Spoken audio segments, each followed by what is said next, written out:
ኢነ ዲነ ዒንደላሂ ልኢስላም አለ። ከእኔ ከአምላካችሁ ዘንድ ትክክለኛ ሃይማኖት እስልምና ሃይማኖት ነው እያለ ይናገራል። ራሱ እንደደነገገው ለቀደሙት ነቢያት ሲናገር አላህ ስብሐነሁ ወተዓላ ምን ይላል? በሱራ ሹራ 2ኛው ገጽ ላይ ሸረዐ ለኩም ሚነ ዲን ማ ወሳ ቢሂ ኑሐን ወለዚ አውሐይና ኢለይክ ወማ ወሰይና ቢሂ ኢብራሂመ ወሙሳ ወዒሳ ይላል። እነሆ ይህን እስልምናን ሃይማኖት እኔ ደነገግኩላችሁ ከዚህ በፊት ኖህን፣ አብርሃምን፣ ሙሴንና ክርስቶስን አዝዤባቸው የነበረውን ሃይማኖት እያለ ይናገራል ማለት ነው። ይህ ነው ኢስላም ብሎ ማለት። እሺ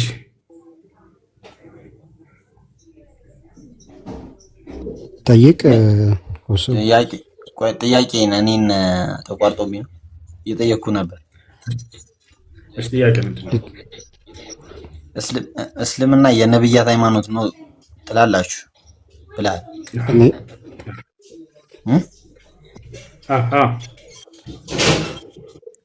ከመሐመድ በፊት ስለመኖሩ ማረጋገጫ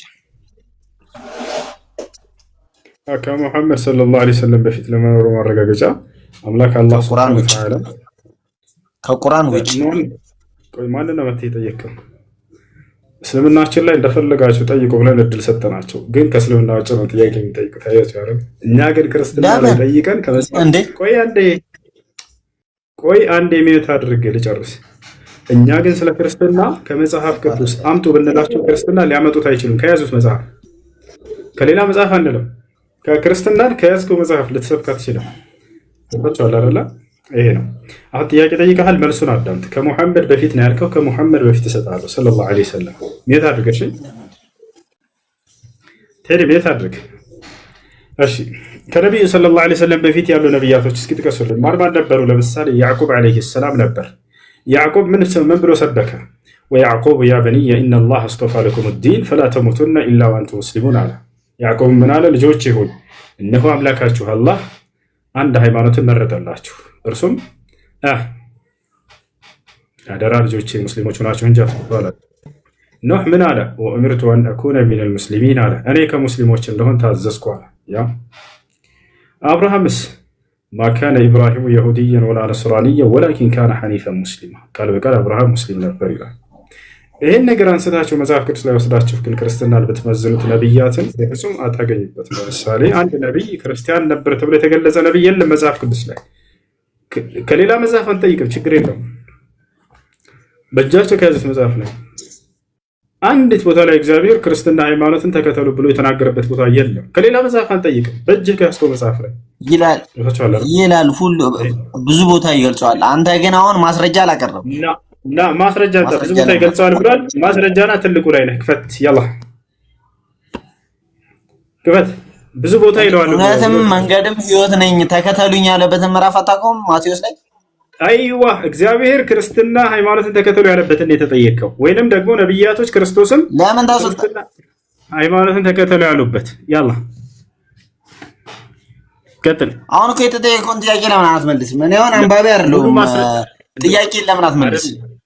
ቴዲ እኛ መለስልን። መጀመሪያ ጥያቄ ለምን አትመልስ? ቴዲ እንዳልመለስ በማስረጃ ነው የምንቀሳቀሰው ብላል። ስለዚህ በማስረጃ መመለስ ነው። ቴዲ ቶሎ ብለህ ወደ ማስረጃው ሄደሃል። አሁን ጀምረሃል ማስረጃ መስጠት። እሱ ግን አልተሳካም። ስለ ሃይማኖት አይናገርም። ያመጣኸው ጥቅስ ላይ ሌላ ጥቅስ ፈልግ። ማስረጃ ይኸውልህ ክርስቶስ ሲያስተምር የነበረው በእንትን ነው አይደለ? በምሳሌና በእንትን ነው። ተከተሉኝ እውነትም መንገድም ህይወትም እኔ ነኝ አለ። እሺ ከፍተህ አሳየን። ክርስትና ሃይማኖትን ተከተሉ ያለበት አንተን በማስረጃ ጠይቄያለሁ። መጀመሪያ አንተን ማስረጃ ነው ያለው። አሳየን። ተናገርክ አይደለ? ማስረጃ የቱ ጋር ነው ያለው? ንገረን፣ አሳየን። ጥያቄ ጠይቄያለሁ። ይኸውልህ ቴዲ ወዴትም አትሄድም። አሁን ማስረጃውን ከፍተህ አሳየን። እኛ ነገርንህ ማስረጃውን ነብያቶች ሙስሊሞች ነበሩ የሚለውን። አንተ ደግሞ አይኔም በመጽሐፌ ላይ አዳምጥ። አንተ ደግሞ አይ በመጽሐፌ ላይ ክርስትናን ሰብከዋል ነብያቶች አልከን። እየተናገርክ ነው ጥቅሶችን፣ ግን የቱ ጋር ነው ያለው? ክርስትና ሃይማኖትን ተከተሉ ተብሎ ነብያቶች የተናገሩበት አንድ ጥቅስ አምጣ እየተባልክ ነው። የለም። አሳያለሁ። አይ በቃ አሳየህ። በምን ላሳየህ? ክፈትና እዚህ ጋር አሳየኝ። ችግር የለውም። ያው ትልቁ ላይ አድርጌሃለሁ። ነግሰህበታል። ቤቱ ሁሉ ያንተ ነው። ስልጣኑን ሁሉ አሳልፌ ሰጥቻለሁ። አሁን መጀመሪያ አንተ የጠየቀውን ለምን አትመልስ? ረብ ፈጣሪ ላሳየህ ነው የገባው። ጥያቄ እያልክ ነበር። የለም ማስረጃ ነው ጥያቄ እያልክ ነበር። ስማ አይ በቃ ጥያቄ እየጠየቅክ ነበር። እሺ ፑቲን ጥያቄ ምንድነው? ሰላም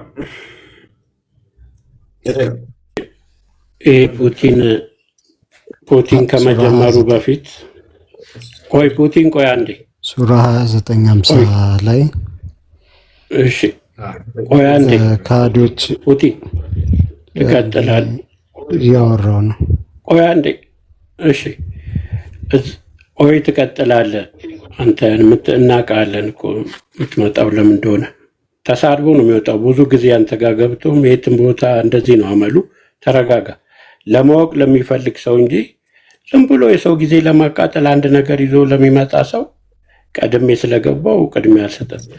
እኔ የምለው እሱ ያው እስልምና እንዳልነው ይሄ እነሱ እንደነሱ ዘይት ምናምን መሸጫ ድርጅት ነው የሚመስላቸውና እስልምና አምላክ የደነገገው መንገድ ነው ተብሎ አሁን ይሄን እየተናገርክ መልሶ እስልምና ከመሐመድ በፊት ሰለላሁ ዐለይሂ ወሰለም ነበር ብሎ እየጠየቀ እየሰማ ነውና እኔ የምለው አሁን ከዛ በፊት ማስረጃ ምናምን ለሚለው እንትን መካ ያለው እንትን ከነብዩ በፊት በአደም ጊዜ የተሰራ የመጀመሪያው መስጊድ አይደለም ወይ?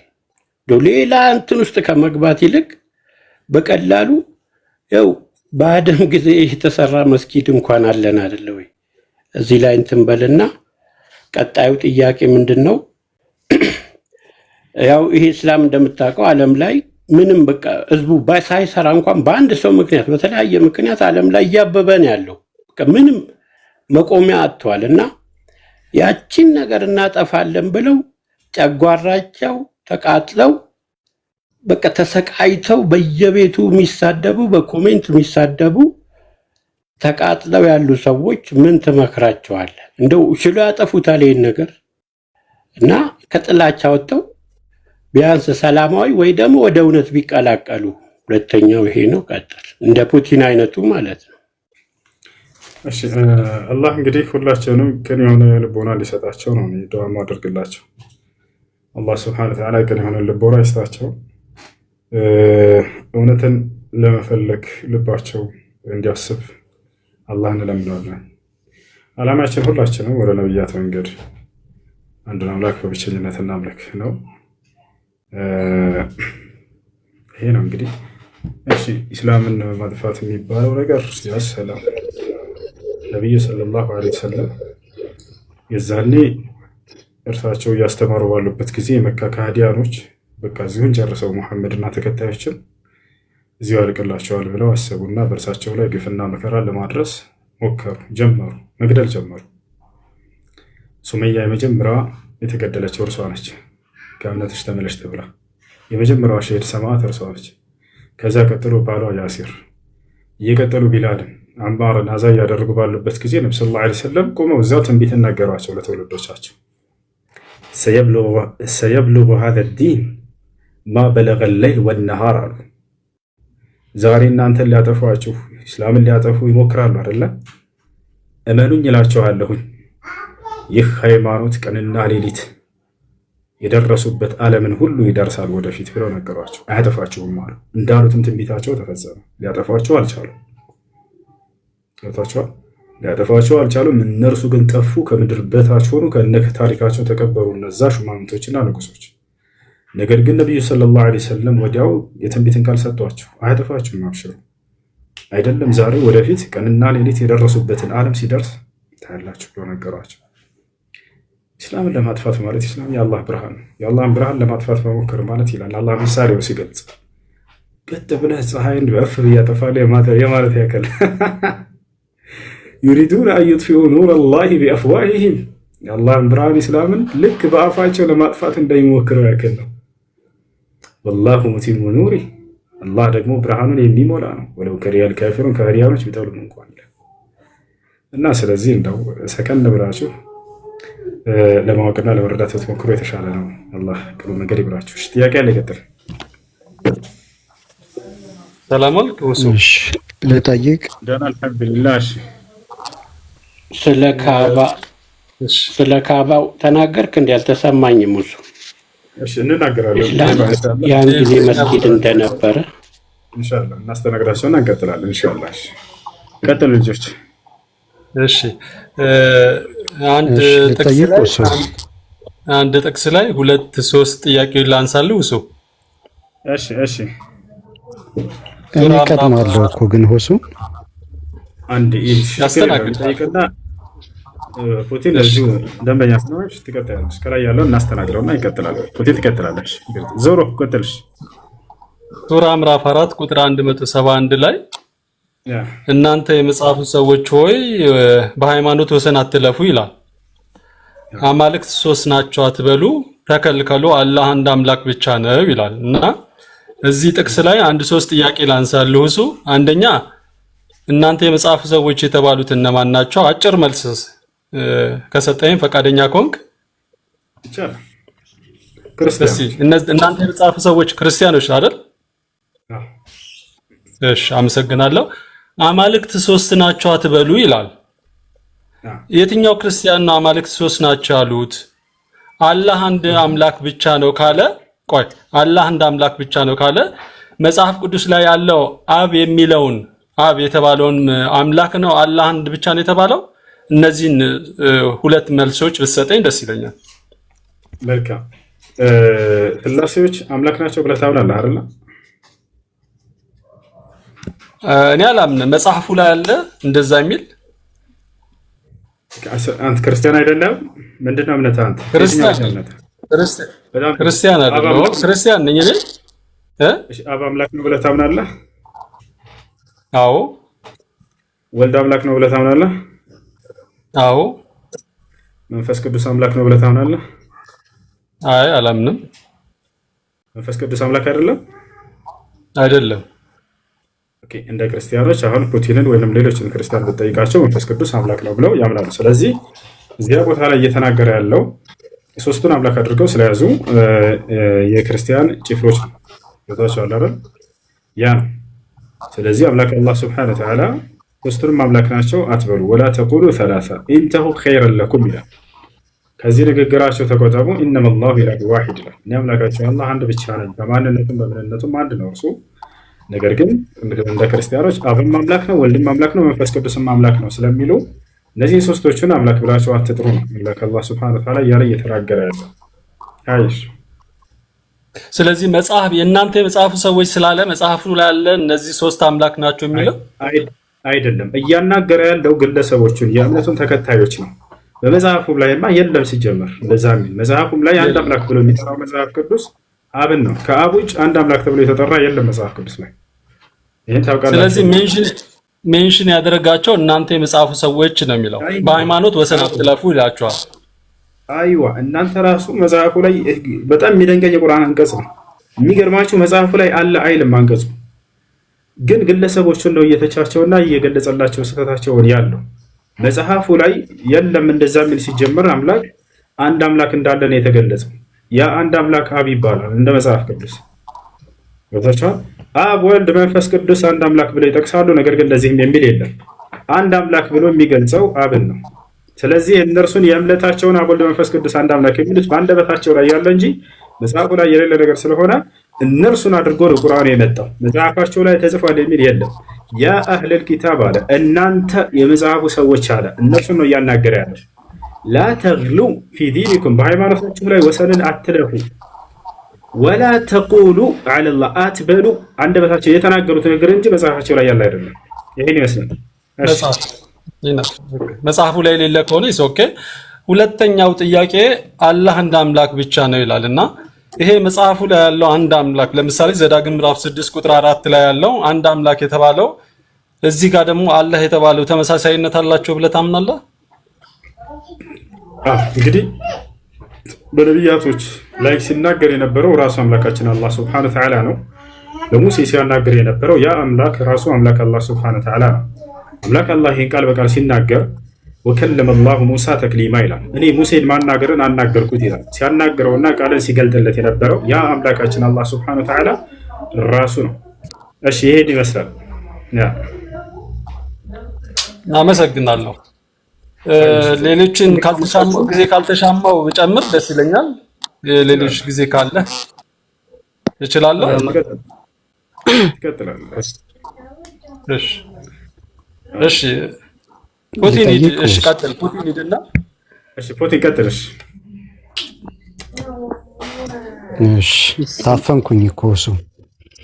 አብሽር አብሽር፣ ይቅርታ። እሺ እኔ ጥያቄ ሱራ 29:50 ነው። ሱራ 29:50 ላይ ከሃዲዎች ተአምራትን ስለጠየቁ የወረደ አያ ነው እና ምንድን ነው የሚለው? አንተ ግልጽ አስፈራሪ ብቻ ነህ ይለዋል። ለከሃዲዎች ምልክትን ስለጠየቁ ምልክትን አንተ ግልጽ አስፈራሪ ነህ ይላል እና ግን ነቢዩ መሐመድ ግን ተአምር እንዳደረጉ ደግሞ እናንተ በሐዲስ ትናገራላችሁ። ቁርአኑ ግን አንተ ግልጽ አስፈራሪ ብቻ ነህ ይላል። ብቻ የሚል ቃልም አለ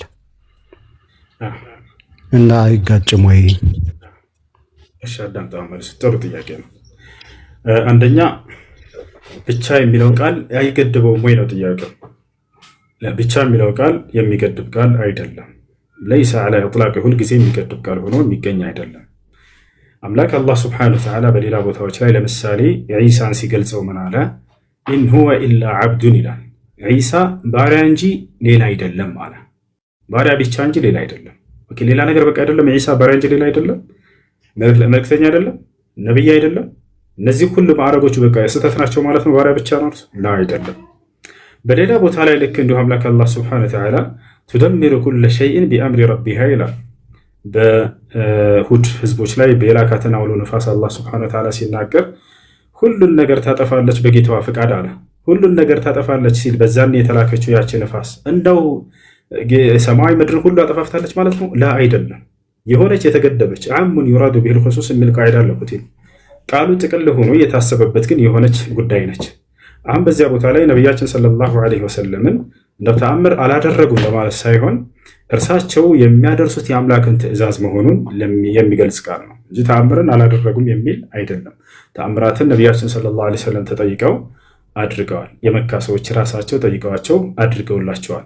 ነገር ግን ያ ነገር ከእርሳቸው የሚመጣ ነው ወይ? ተአምሩ አይደለም። እርሳቸው አስተማሪ እንጂ ተአምርን በራሳቸው ዝም ብለው መጥተው ሄደው ቁጭ የሚያደርጉ አይደሉም። ተአምራቶቹ ከአምላክ ዘንድ መሆናቸውን ለመግለጽ ነው። አንተ አድርግልን እያሉ ይጠይቋቸው ነበረ።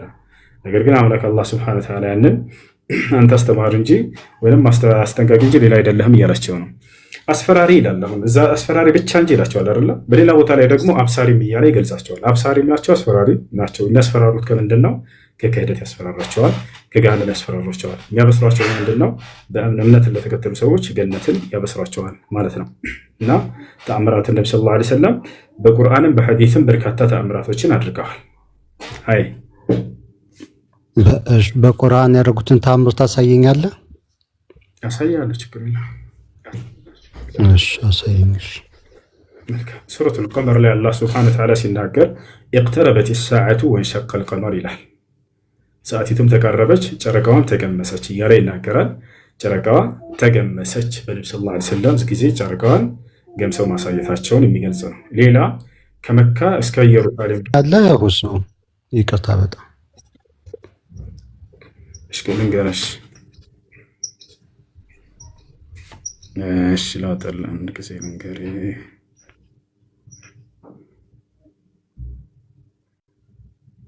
እሺ ያን 54ኛው ምዕራፍ ቁጥር 1 ላይ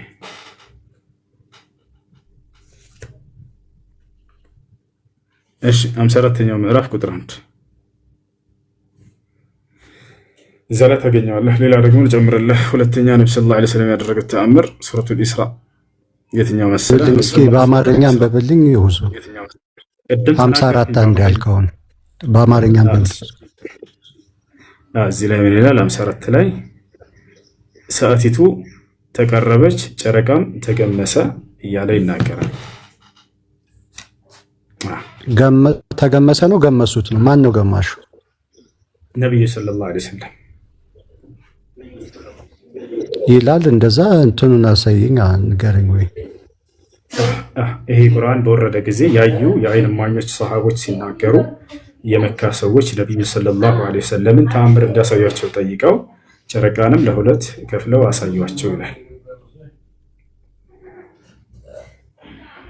እሺ እሺ ሌላኛው ደግሞ ምንድነው? እሱን አየዋለሁ ወይ ቁርአንን እንግዲህ እኔ ራሴ እሺ ሌላ ተጨብረልን በአንድ ሌሊት ከመካ እስከ ኢየሩሳሌም ዘከር ሱረቱል ኢስራ ላይ ምዕራፍ ስንት መሰለህ ፑቲን አንዴ እሱ ደግሞ ነብዩ ሰለላሁ ዐለይሂ ወሰለም ያደረጉት ኢስራና ሚዕራጅ የሚለው ተአምር በሱረቱል ኢስራ የመጀመሪያ አንቀጽ ላይ ተገልጿል።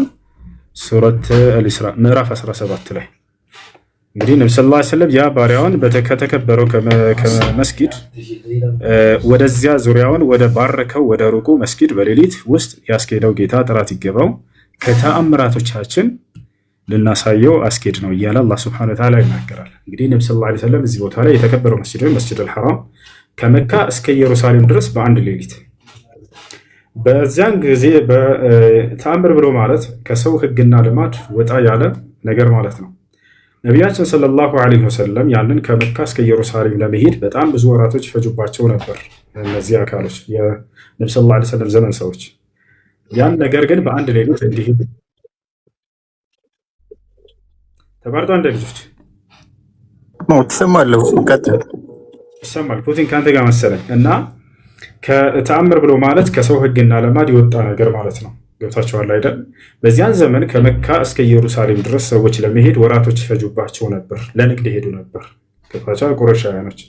ነቢዩ ሰለላሁ ዐለይሂ ወሰለም ደግሞ በዚህ አንቀጽ ላይ ብቻ ተገለጸውን ብናየው ኢስራ ሚዕራጅ ያደረጉትን ተውትና እንዳው ይሄ በራሱ ብቻን ተአምር ነበር። ምክንያቱም በአንድ ሌሊት ለይለን ይላል በሌሊት በአንድ ሌሊት ነብዩ ሰለላሁ ዐለይሂ ወሰለም ከመካ እስከ ኢየሩሳሌም ድረስ ደርሰው መምጣታቸው ይሄ ድንቅና ተአምር ነበር በጊዜው። ይህንን ተአምር አይሁዲዎች ሊቀበሉ አልቻሉም ነበር፣ ወይንም በእርሳቸው ዘመን የነበሩ ከሃዲያኖች እንዴ በአንድ ሌሊት ደርሼ መጣሁ እያልከን ነው ኢየሩሳሌም ብለው እንዳውም ተደንቀው ጠየቋቸው። አዎ ደርሼ መጣሁኝ አሏቸው። እንግዲያውንስ እንድናምን እንድናረጋግጥ አስቡት ከመካ እስከ ኢየሩሳሌም ድረስ በአንድ ሌሊት ከዚያም ሰባቱን ሰማያት አድርገው መውጣታቸው ማለት ነው። ከዛ በኋላ ይሄንን አልተቀበሉም ነበር አይምሯቸው። ምክንያቱም እነርሱ ያውቁታል ጉዞውን ይሄ በጣም አጭር ጊዜ እንደሆነ በርካታ ወራቶች የሚፈጅ ጉዞ ነው። ገብታችኋል? ያን ሁሉ በስንት መከራ የሚሄዱትን በአንድ ሌሊት ደርሼ መጣ ሲሏቸው አልተቀበሉም። ይሄ ድንቅ ተአምር ነው። እውነት መሆኑን ግን ማረጋገጥ የምንችለው አሉ ተመልከቱ፣ ኢየሩሳሌምን እናውቀዋለን አሉ አይሁዶች መተው ደርሳቸው እኛ ኢየሩሳሌም ቤተ መቅደስን ወይም ቤተል መቅደስን እርሱን እናውቀዋለን።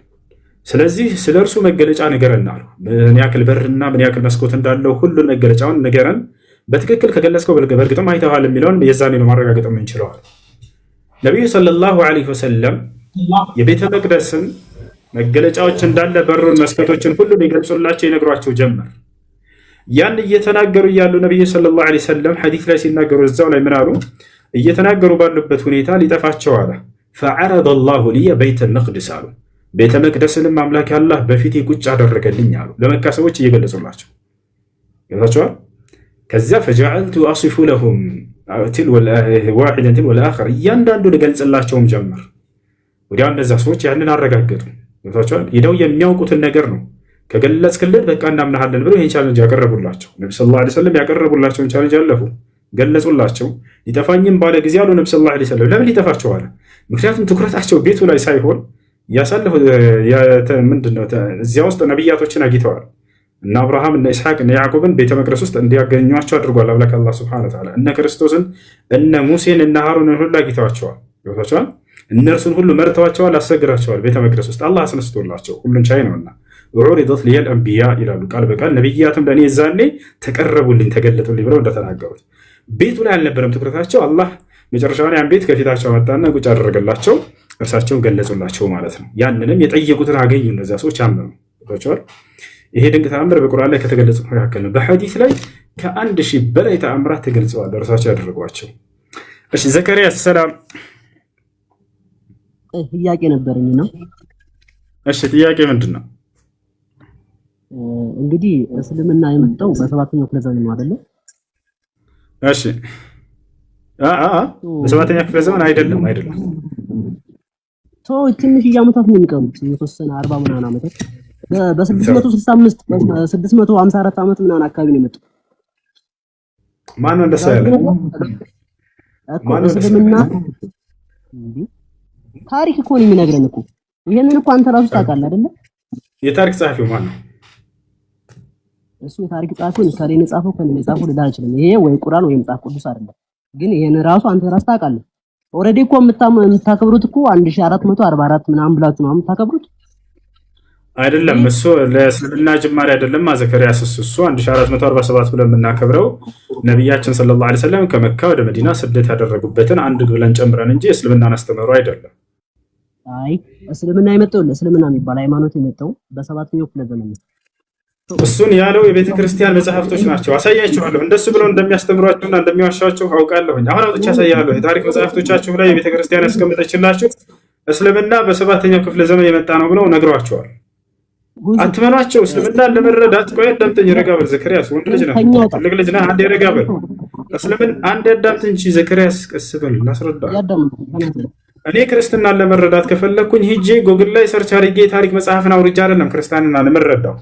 ክርስትናን ለመረዳት እንዴት ነው የማደርገው ከተባለ ክርስትና የራሱ የሆነ የእምነት መጽሐፍ አለው። መጽሐፍ ቅዱስን ብሉይ ኪዳንና አዲስ ኪዳን ሂጄ አያለሁኝ፣ በዚያ ላይ እፈልገዋለሁ። እንደዚህ ነው የማየው።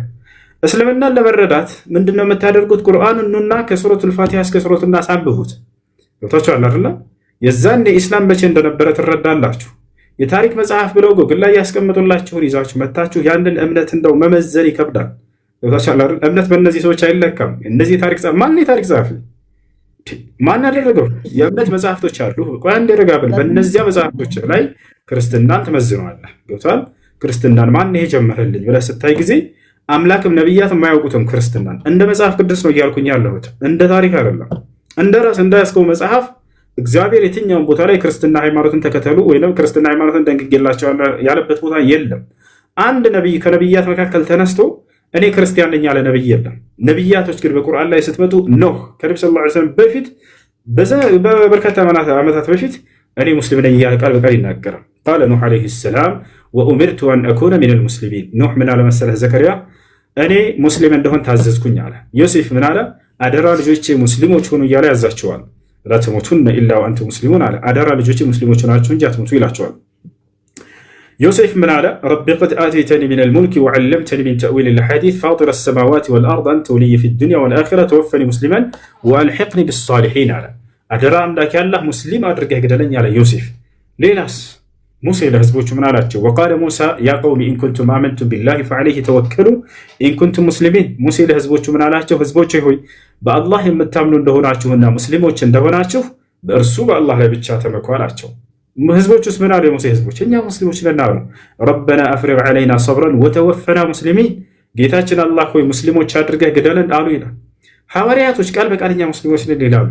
ዘከርያስ በሁለት ቦታ ላይ ለዚያው ወኢዝ አውሐይቱ ኢለል ሐዋርይን አን አሚኑ ቢ ወቢረሱሊ ቃሉ አመና ወሽሀድ ቢአንና ሙስሊሙን፣ እኛ ሙስሊሞች መሆናችንን መስክር አሉ ሐዋርያቶች።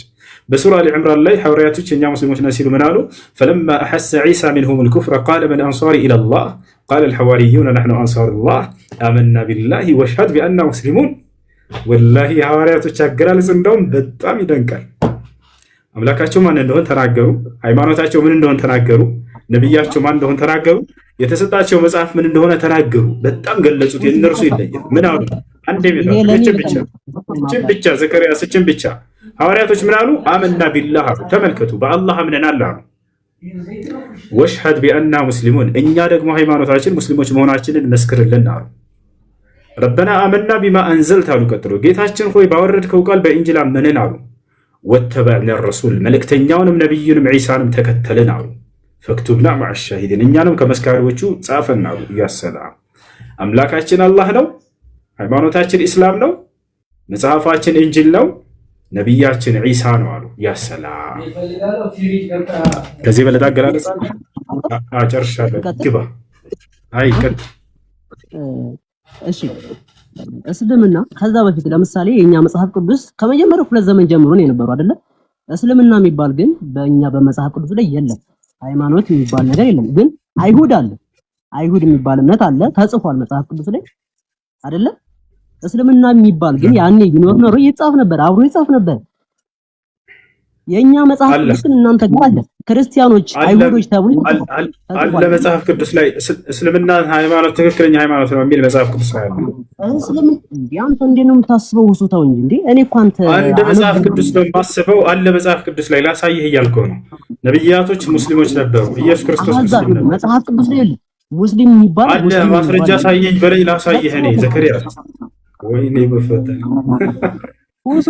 ላሳየ ነብያቶች ሙስሊሞች ናቸው መጽሐፍ እሺ ቃል በቃል ሙስሊሞች ናቸው የሚለው ላሳየ እሱ እኔ በቃ ልወጣ ነው ያልጨነኩም ለምን መሰለህ ውስጥዬ እዚሩም ብዙ ሰው አለ እሱ ከምድር አንተ ትግስት አለ እኔ ትግስት የለኝም አንድ ጊዜ ወንድማችን አሁን ሌላ ውስጥ ወለ ጥያቄ ነው ሐሳብ ያልገባም ብዙ ሰውም አለ እሱ አንተ ምስኪን ጠንካራ አድሚን ያስፈልጋል አለ ለምን ኤቪደንስ አሳያለሁ ሰው መጥቶ ኤቪደንስ ካላሳየ እሱዬ እንደኔ አይነቱ ባካ ታስጨንቅ ከምረን ኤቪደንስ ካልከው ካላመጣ ብዙ ሰዎች አሉ እኔ አሁን እንደው እውነቱን ነገር የገባበት ተሳድቤ ነው የገባሁት ያስገቡኝ ተሳድቤ ነው የገባሁት ብዙ ሰው አለ ለምን እያንዳንዱ ተራ ይድረሳቸው ኤቪደንስ አለ ላሳይ አንተ እኮ ከነ ኤቪደንሱ እያመጣ የምትናገረው ቃልን ከኤቪደንስ እያመጣ ሰው ካልገባ ይደውለው ዌስት ታይም ወስታ ታርጎ ወንድሜ እቺን ነው የምለው አሁን ወንድሜ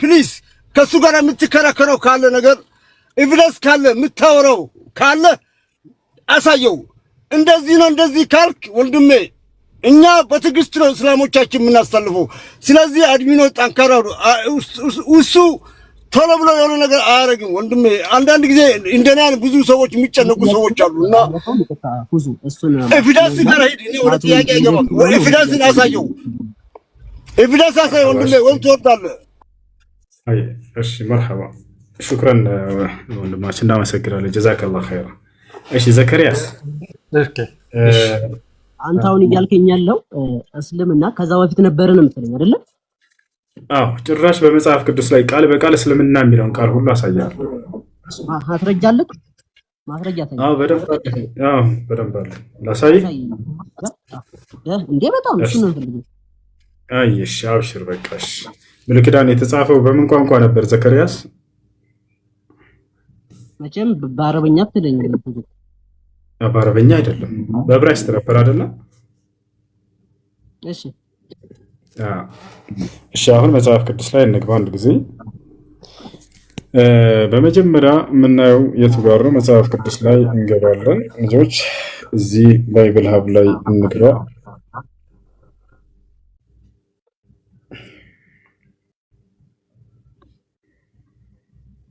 እሺ እዚህ ጋር ከኦሪት ዘፍጥረት እስከ ራዕይ ድረስ አለ እኛ የምንገባ አሁን መጽሐፈ ኢዮብ ላይ እንገባለን መጽሐፈ ኢዮብ ላይ ምዕራፍና ቁጥር እዚህ ቦታ ላይ እናስቀምጣለን ኢዮብ ይታያል አይደል ዘከሪያስ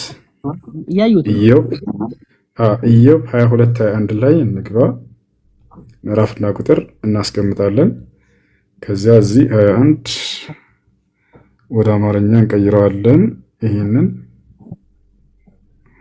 እሺ ኢዮብ 22:21 ምን ይላል ለእግዚአብሔር አሁን እኮ እየከፈተኝ ያለው የኛ መጽሐፍ አይደለም ይሄ እኮ የኛ መጽሐፍ አይደለም እሺ ኢዮብ ያንተ መጽሐፍ አይደለም በቃ እሺ ችግር የለውም በቃ ቀጥል በኋላ እንዳታስተባብል ይኸውልህ ይሄ ቁርአን አይደለም እየከፈትኩኝ ያለሁት መጽሐፍ ቅዱስ ነው መጽሐፈ ኢዮብ እሺ መጽሐፈ ኢዮብ ምዕራፍ እሺ መጽሐፈ ኢዮብ ያው ባይብል ነው መጽሐፈ ኢዮብ ምዕራፍ 22 ቁጥር 21 ምን ይላል ለእግዚአብሔር ተገዙ ይላል እንግዲህ ነብያቶች ሁሉ ለእግዚአብሔር ለአንዱ አምላክ ተገዙ እየተባሉ ታዘዋል ምን ማለት ነው ለእግዚአብሔር መገዛት የሚለውን ሂብሩ የሚል እዚህ ጋር ይታያል ሂብሩ ላይ እንድና ወደ አማርኛ እንቀይረዋለን መፍቻ ቃላቶችን እያንዳንዶቹ ለእግዚአብሔር መገዛት ማለት ምን ማለት እንደሆነ ይነግረናል ሂብሩ የሚለው ላይ ቀጥታ እዚህ እንግባ አይ ኢዮብ ጋር ነው ያልከኝ እዚሁ አንብበው እሱን ምዕራፉን የከፈተውን አንብበው እኩል አነበው ነው ያው ከኢዮብ ውጭ አልወጣም እኮ ያው ይታያል ኢዮብ 22:21 ያው ዘከሪያስ ይታያል ዘከሪያስ እያየው ኢዮብ 22:21 ወደ ዕብራይስጥ ሂድ ይላል እያንዳንዱን ቃላቶች ዕብራይስጦቹን እዚህ አስቀምጦልሃል የእያንዳንዱን ቃላት መፍቻ ቃል እዚህ አስቀምጦልሃል ለእግዚአብሔር ተገዙ ተብለዋል ነብያቶች ሁሉ ክርስቶስም ጭምር ለእግዚአብሔር እንደሚገዛ በመጽሐፍ ቅዱስ ላይ ተቀምጧል አሁን ለእግዚአብሔር መገዛት ማለትን ማለት ነው የሚለውን እዚህ ጋር ይፈታልናል ማለት ነው ወደ አማርኛ እንቀይረው ያውና ለእግዚአብሔር መገዛት ማለትን ማለት ነው እስኪ እንሂድ ያውና ለእግዚአብሔር መገዛት ማለት እስልምና ማለት ነው እስልምና ለእግዚአብሔር በትክክል መገዛት ማለት ነው አላሁ አክበር ነብያቶች ሁሉ ለአንዱ አምላክ ለእግዚአብሔር የሚገዙ ቆይ አይ እሺ በአንተ በዚህ በሪሰርች የመጣ መጽሐፍ ቅዱስ አይደለም ፈልግ ገብቷል። ቀጥታ የሆነ መጽሐፍ ካገኘ በኋላ በአንተ ሪሰርች የመጣ መጽሐፍ እኔ ራሴ ሪሰርች አይደለም ይሄ። ቆይ እኔ መጽሐፍ ቅዱስ አለኝ ይላል አሳይህ መጽሐፍ ቅዱስ አለኝ እና ዕብራይስጥን ካወጣልህ ችግር የለውም። አይ አማርኛ ቄሶች ተርጉሞ የሰጡህን እሱ ላይማ እስልምና ተከተል ብለው እንደዚህ ሊተረጉሙልህ ይሄማ በቃ ውጡ ከክርስትና እያሏቸው ነው ማለት ነው። አያ አይደል ናልንገር እኔ ሶስት አይነት መጽሐፍ ቅዱስ አለኝ። አንድ ባንክ ዘካርያስ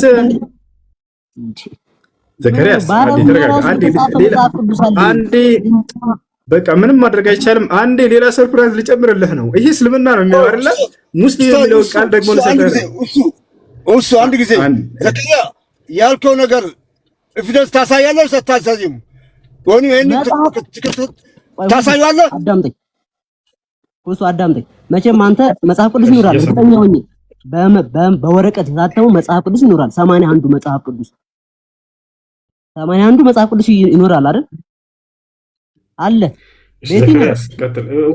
ምን ለማለት እንደፈለክ ነው አውቃለሁኝ። ላስጨርሰህ ብዬ ነው። ጨርሰሽ ዘካርያስ አንተ እያሳየኝ ያለው ችግር የለውም። እዚህ ጋር ጥያቄ ነው የምንጠያይቀው። ስህተት ካለ ስህተት ነው፣ ትክክል ከሆነ ትክክል ነው የምንሄደው አይደለ? ደግሞም የገባነው ደግሞ ልንከራከርና ክርክር ተሸንፈን ወይም ደግሞ እንትን ብለን ልንጨርስ ነው አይደለ? የገባነው እዚህ እንጂ ነው ተሳድቤ ልወጣ ወይ አንተ ተሳድበህ ልወጣ አይደለም። እንደዛ አይነት ዲሲፕሊን በእኔም የለብኝም። ምናልባት ባንተ ካለብህ አላውቅም። ነገር አልፈልግም። ቀጥታ የሆነ መልስ እፈልጋለሁ። አንተም ጥያቄ ካለ ትጠይቀኛለህ። አለቀ። ስለዚህ ባይብል ወረቀት ካለ ወረቀት አሳይ፣ ወይ ደግሞ አፕሊኬሽን አሳይ። አፕሊኬሽን አለ። እስኪ ክርስቲያኖች እዚህ ሁላችሁም እዚህ ጋር ያላችሁ ሰዎች አሁን ዘካርያስ ከመጀመሪያ ለዚህ ነው ይሄን እንደምትል ስለማውቅ ዘካርያስ አሁን ደግሞ ልመልሽ ላወራለሁ። ይሄን እንደምትል ስለማውቅ ለዚህ ነው ከመጀመሪያው ጀምሬ ያሳየው እንጂ ይሄን ዝም ብዬ ክፍት አድርጌ ይሄንን ማሳየት ይችላል ነበር። ግን ከመጀመሪያው ምን አልኩህ? ይሄ አንተ መጽሐፍ ነው ወይ? አዎ የኛ መጽሐፍ ነው። መጽሐፈ ኢዮብ ያንተ ነው? አዎ የኔ ነው። ሜት አድርገህ ዘካርያስ? አዎ የኔ ነው። እሺ የኔ መጽሐፍ ቅዱስ አይደለም ያልከኝ በመካከል እሺ ልትወውና ያንን ላሳየህ ወይ? አይ ችግር የለውም በዚሁ ቀጥልልኝ አልክ። ቀጥልኩልህ። መጨረሻ ላይ ለእግዚአብሔር ተገዙ ተብለዋል ነብያቶች። እንግዲህ ሁሉም ነብያት ለአንዱ አምላክ ተገዙ ተብለው ተገልጾላቸዋል። ያ ታዲያ ምንን ይገልጻል ብለን ስናይ መፍቻ ቃሉ ላይ ሄደን ስናይ ቁርአን አይደለም የከፈትኩት የዛው የራሱ መፍቻ ቃሉ ላይ ሄደን ስናይ እስልምና ማለት ነው ብሎ አስቀምጦታል። ሌላ ሰርፕራይዝ ልጨምርልህ። ሙስሊም ነበሩ፣ ቃል በቃል ሙስሊም ናቸው የሚለው እና ሙስሊም የሚለውን ቃል ላሳየህ። ያው እግዚአብሔር ተገዙ የሚለው ላይ እዚሁ ላይ ቀጥ ብሎ ምን ይላል? ያው ሙስሊም ያሰላም ለአንዱ አምላክ በትክክል የሚገዛ አካል ሙስሊም፣ በተለይም ራሱን ለእግዚአብሔር የሚያስገዛ ሙስሊም ተብሎ ቃል በቃል ያ እስልምና የሚለው ይሄ ምርቃት ነው። ጀባ ብያለሁ። ይሄ ምርቃት አሁን ለሌሎች እድል እንስጣቸው። እሺ አሁን እየተናገረ እንጂ ኒካህ ፍቺን እያስከሰተ አይደለም። እሺ እንትን ዘካ ደግሞ እንትን መሬትና የሆነ ቤት ነበረ። ቤቱን መጀመሪያ የገዛሁት ለቤተሰቦቼ ነበረ እና ለራሴ የገዛሁት ሌላ ነበረ። እኔ የገዛሁት ላይ ያስገባኋቸው እና ያኛው ለተቸገረ ሰው ሰጠሁኝ። እሱ ላይ ዝካ ማውጣት ሰላም ሰላም ነው። ያ እዚህ ማን ነው ቤተል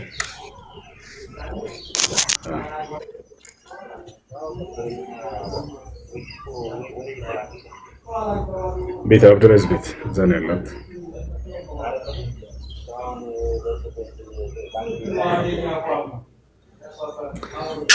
ያ ቤተል አብዱራዝ ቤት አታውቀውም?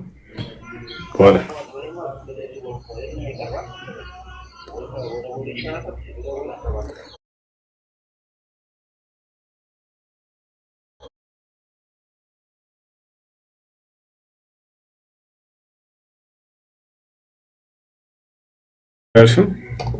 እንትን የዘካው ማለት ነው። መጀመሪያ የሆነ የተገዛ ቤት ነበረ ለቤተሰቦቼ ነበር ንያውን አድርጌ የገዛሁት። ለራሴ ቤት ነበረ ወደ ራሴ ቤት አስገባቸውና ያኛው ቤት አለ። በዛ ላይ ዘካ ማውጣት ይገባል አለብኝ ወይ? ሌላው ደግሞ ያው ገንዘብ ያዝ ብዬ የገዛሁት መሬት ነበረ። ቤተሰቦቼን አስገምታችሁ አሁን በሚያወጣው ዋጋ ንገሩኝ ስላቸው እነሱ ሳያስገምቱ የራሳቸውን ግምት ነው የሰጡኝ። አላወጣሁበትም እና ለዛ ያንን እንዴት ነው ወንጀል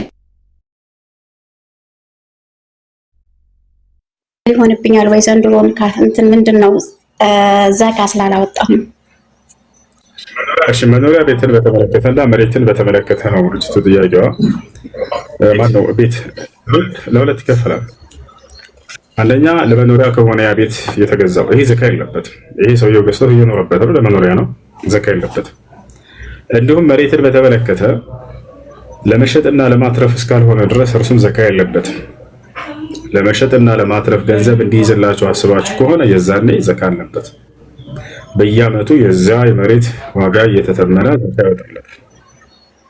ነገር ግን ለመኖሪያ ከሆነ ዘካ የለበትም። መኪና የሚሆን ማናቸው መገልገያ እቃዎች ለመገልገያ ከሆነ ለአገልግሎት ከሆነ ዘካ ያለባቸው፣ ለመሸጥ ለማትረፍ ከሆነ ግን ዘካ አለባቸው። እንዲሁም ደግሞ ለኪራይ ከሆነ እየተከራዩ ገንዘብ የሚያስገኙ ከሆነ ያ ገንዘብ ዘካ መጠን የሚጠራቀምና ሊሞላ ከሆነ ዘካ ይኖርበታል ይዛኔ ማለት ነው። ገብታችኋል? ይሄ ነው። እሺ ጀዛከላህ ኸይር። ሰላም አለይኩም።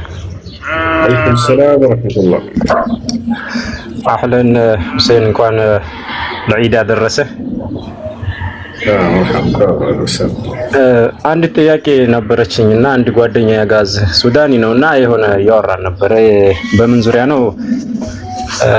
አንድ ሙስሊም የሆነ ወንድ ክርስቲያን ሴትን ማግባት ይቻላል በሚል እየተከራከረኝ ነበርና እኔ ብዙ እውቀት የለኝም።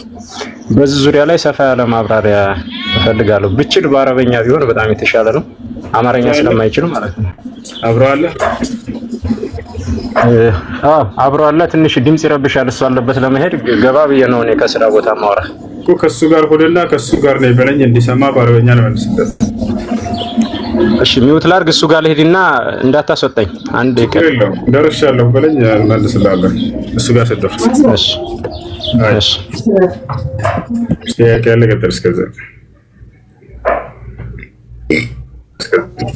ጥያቄ ያለ إخوان تياتي كلماتكم فرد انزلوا تحت بارك الله فيكم يلا أدمي شاورداتكم كتاش ميوت አድርገው ቁጭ አሉት ሚውት አድርጋችሁ ቁጭ አትበሉ። ጥያቄ ካላችሁ ቀጣዩ ከሌላችሁ አትላኩ። እንደሌላችሁ ቁጭ ብላችሁ አዳምጡ። ስልኩን አትነካኩት። ከፍቶ ከሆነ የሰጣችሁ እቺ የሰው ምልክት ያላትን አትጫወት። ኩሽ ታቃጥላለች። ወደዚህ ትልካችኋለች። አድባችሁ ቁጭ ብላችሁ እንደዋችሁ አዳምጡ። አትነካኩት። እሺ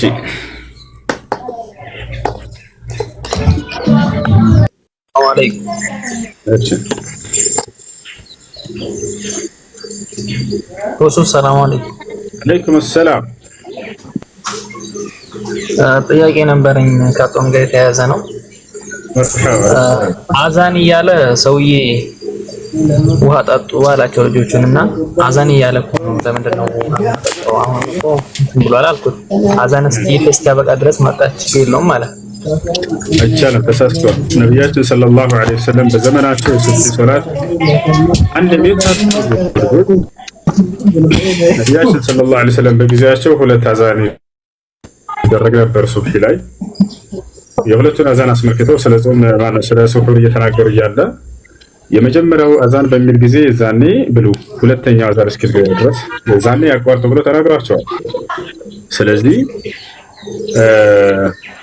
አይቻልም፣ አይበላም። አዛን ነበር ከጀመረ ሰውዬው ማቋረጥ ማቆም አለበት። እሺ ሌላኛው ጥያቄ ዘካተ ፊጥር ሰጠኝ ለኔ ሰውዬው ማለት ነው። እኔ እየሰራሁ ነው፣ ጉልበት አለኝና ለኔ እንዴት ይገባኛል ስለው ሰጠኝ። ዝም ብሎ ተቀበልኩት። አላህ ነው። እሺ ለደሃ ስጠው እንትን በል። ዘካት አልፍጥር የሚገባው ለደሃዎች ነው። አላህ ሱብሓነሁ ወተዓላ ኢነማ ሰደቃቱ ሊልፉቀራ ይላል።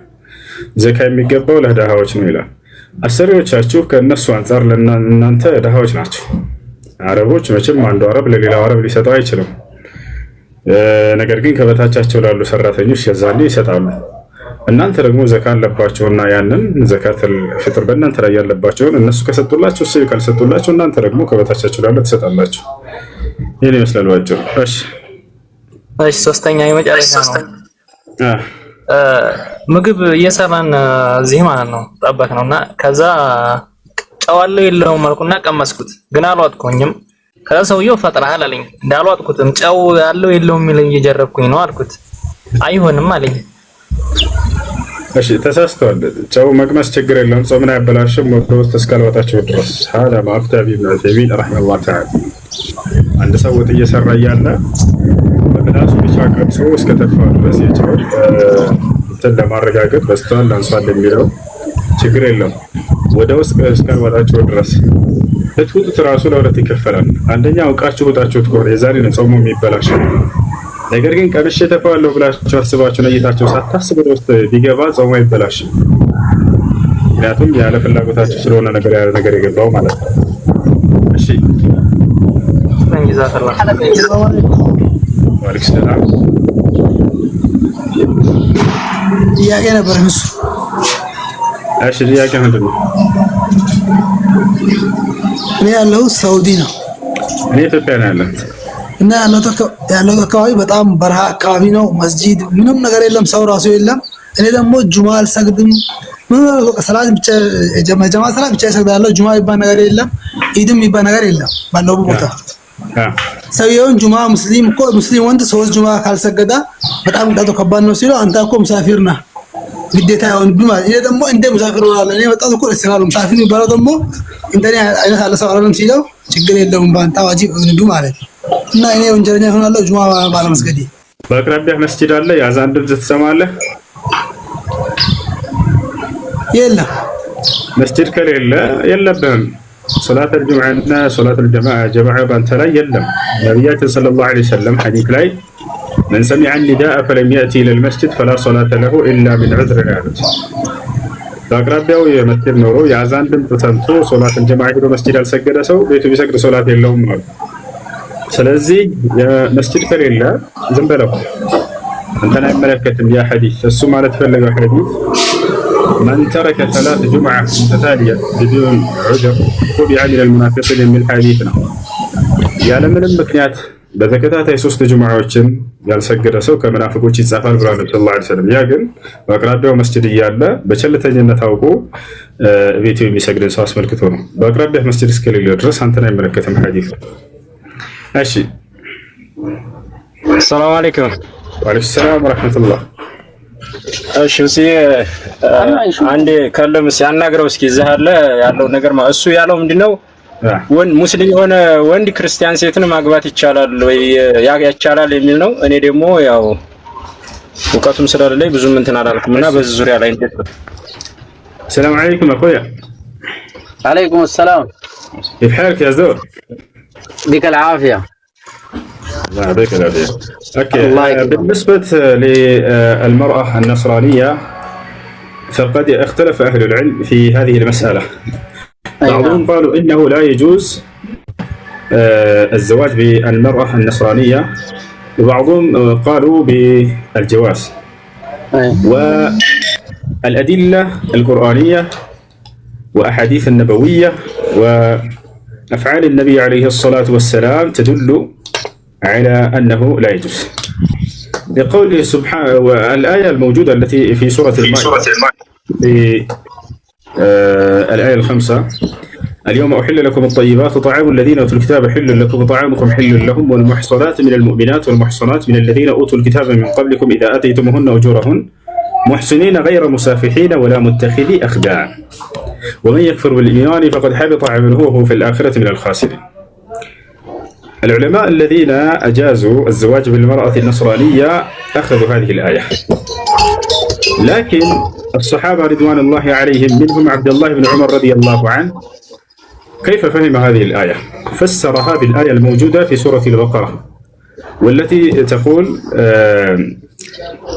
قال سبحانه وتعالى في سورة البقرة ولا تنكحوا المشركات حتى يؤمنن ولا تنكحوا المشركات حتى يؤمنن ولا أمة مؤمنة خير من مشركة ولو أعجبتكم. قال عبد الله بن عمر رضي الله عنه الصحابي الجليل مفسرا لهذه الآية، تسمعني؟ نعم أسمع. أيوة. قال عبد الله بن عمر رضي الله عنه لا تحل النصرانية لأنها عندي أعظم مشركة، يعني لأنني لا أعرف أعظم مشركة ممن تدعي بأن المسيح هو الله، وقد قال الله سبحانه وتعالى ولا تنكحوا المشركات حتى يؤمن. ولذلك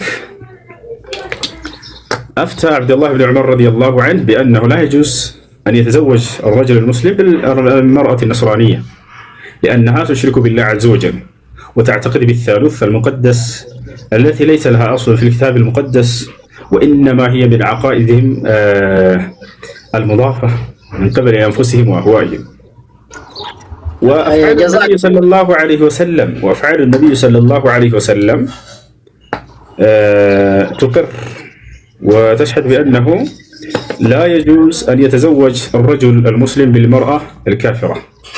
والنبي صلى الله عليه وسلم تزوج بالمرأة اليهودية، لكن عرض عليها الإسلام أول شيء. صفية بنت حيي تعرفها صح؟ نعم.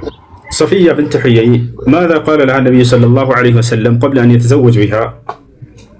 قال لها النبي صلى الله عليه وسلم اختاري، إن اخترت الإسلام أمسكتك لنفسي، وإن اخترت اليهودية ألحقتك بأهلك، يعني ما أتزوجك ما دمت أنت على دين اليهودية، وإنما أتزوج بك إذا أنت أسلمت وقبلت الإسلام. والمرأة شيخ النبي صلى الله عليه وسلم ده. خليني أسألك سؤال ثاني. نعم. طيب هل النصرانية اللي يشركوا بالله واللي يقولوا عيسى ولد الله ونبي الله والله نعم،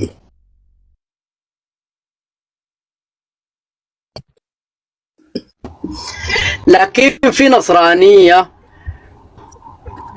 فهم أهل الكتاب، يعني في عقيدتهم عندهم أن عيسى نبي من أنبياء الله. أنا سؤالي عن هذا الوجه، يعني هن من أهل الكتاب ما هم مشركين ولا هن يهود ولا هن خاتين عيسى في خانة كإله ولا ولد إله. لا، كل يعني فرق النصارى يعتقدون بأن المسيح هو الله، كلهم يعتقدون، وإن اختلفت يعني أقوالهم وآرائهم. في مسيحيين، لا يا شيخ، في مسيحيين لليوم ماشيين على الطريق المستقيم ما تحرفوا يمين ولا يسار. لا ما يوجد. الله جل وعلا كفر المسيحيين كلهم، الله جل وعلا كفرهم، حيث قال إن الذين كفروا من أهل الكتاب، وقال سبحانه وتعالى لقد كفر الذين قالوا إن الله هو المسيح ابن مريم، لقد كفر الذين قالوا إن الله ثالث ثلاثة. فالذي لا يؤمن بالديانة الإسلامية بعدما جاء به النبي عليه الصلاة والسلام، ولا يقبل القرآن ولا يقبل السنة ولا يقبل نبوة النبي عليه الصلاة والسلام، فهذا ليس بمؤمن. وكل فرق النصارى لا يؤمنون بذلك ولا يعتقدون نبوة النبي عليه الصلاة والسلام، بل ينكرون ذلك. فمن لم يقبل نبوة النبي عليه الصلاة والسلام بعدما جاء النبي عليه الصلاة والسلام من عند الله عز وجل، فهذا ليس بمسلم، وقد كفرهم الله سبحانه وتعالى. جزاك الله خير ونفع بك إن شاء الله. وإياك. በጣም ነው የማመሰግነው። ጀዛኩም አላህ ኸይረን ኡስታዝ። أعطيه نصائح النبي عليه الصلاة والسلام فيما يتعلق بالزواج في الحديث النبوية المطهرة. قال النبي صلى الله عليه وسلم عندما ينصح الناس كيف يعني من يتزوجون، وقد نصح النبي صلى الله عليه وسلم للرجال والنساء. قال النبي صلى الله عليه وسلم بالنسبة للرجال تزوجوا، قال النبي عليه الصلاة والسلام إذا جاءكم من ترضون دينه وخلقه فزوجوه إلا تفعلوه تكون فتنة في الأرض وفساد عريض. إذا جاءكم من ترضون دينه وخلقه فزوجوه. وجاءت امرأة إلى النبي عليه الصلاة والسلام وقالت يا رسول الله إني أريد أن أتزوج فبماذا تنصحني؟ فقال لها النبي صلى الله عليه وسلم إن وجدت رجلا صالحا فتزوجي. الشرط في الزواج أن يكون الرجل أو المرأة متدين أو متدينة، هذا هو الشرط الأول الذي وضعه النبي عليه الصلاة والسلام لمن أراد أن يتزوج. فالذي لا دين عنده سيفسد عليك أولادك وأحفادك ويجيب عليهم الشر والويل يعني والعقوبة من عند الله عز وجل ما دام أنه كافر، لأنه يربيهم على الكفر بالله عز وجل وعلى عدم الإيمان بالله عز وجل. أوكي؟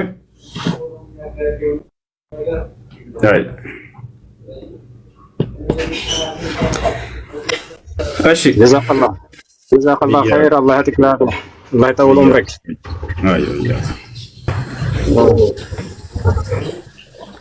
እሺ ጥያቄ አለ? ቀጥል።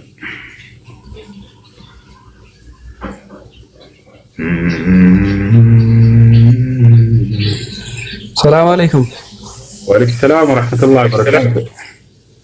እሱ ሰላም ነው? አልሐምዱሊላህ አልሐምዱሊላህ።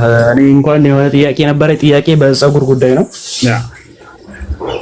እንደው ይሄ ፀጉር የማበላለጡ ነገር እንዴት ይታያል?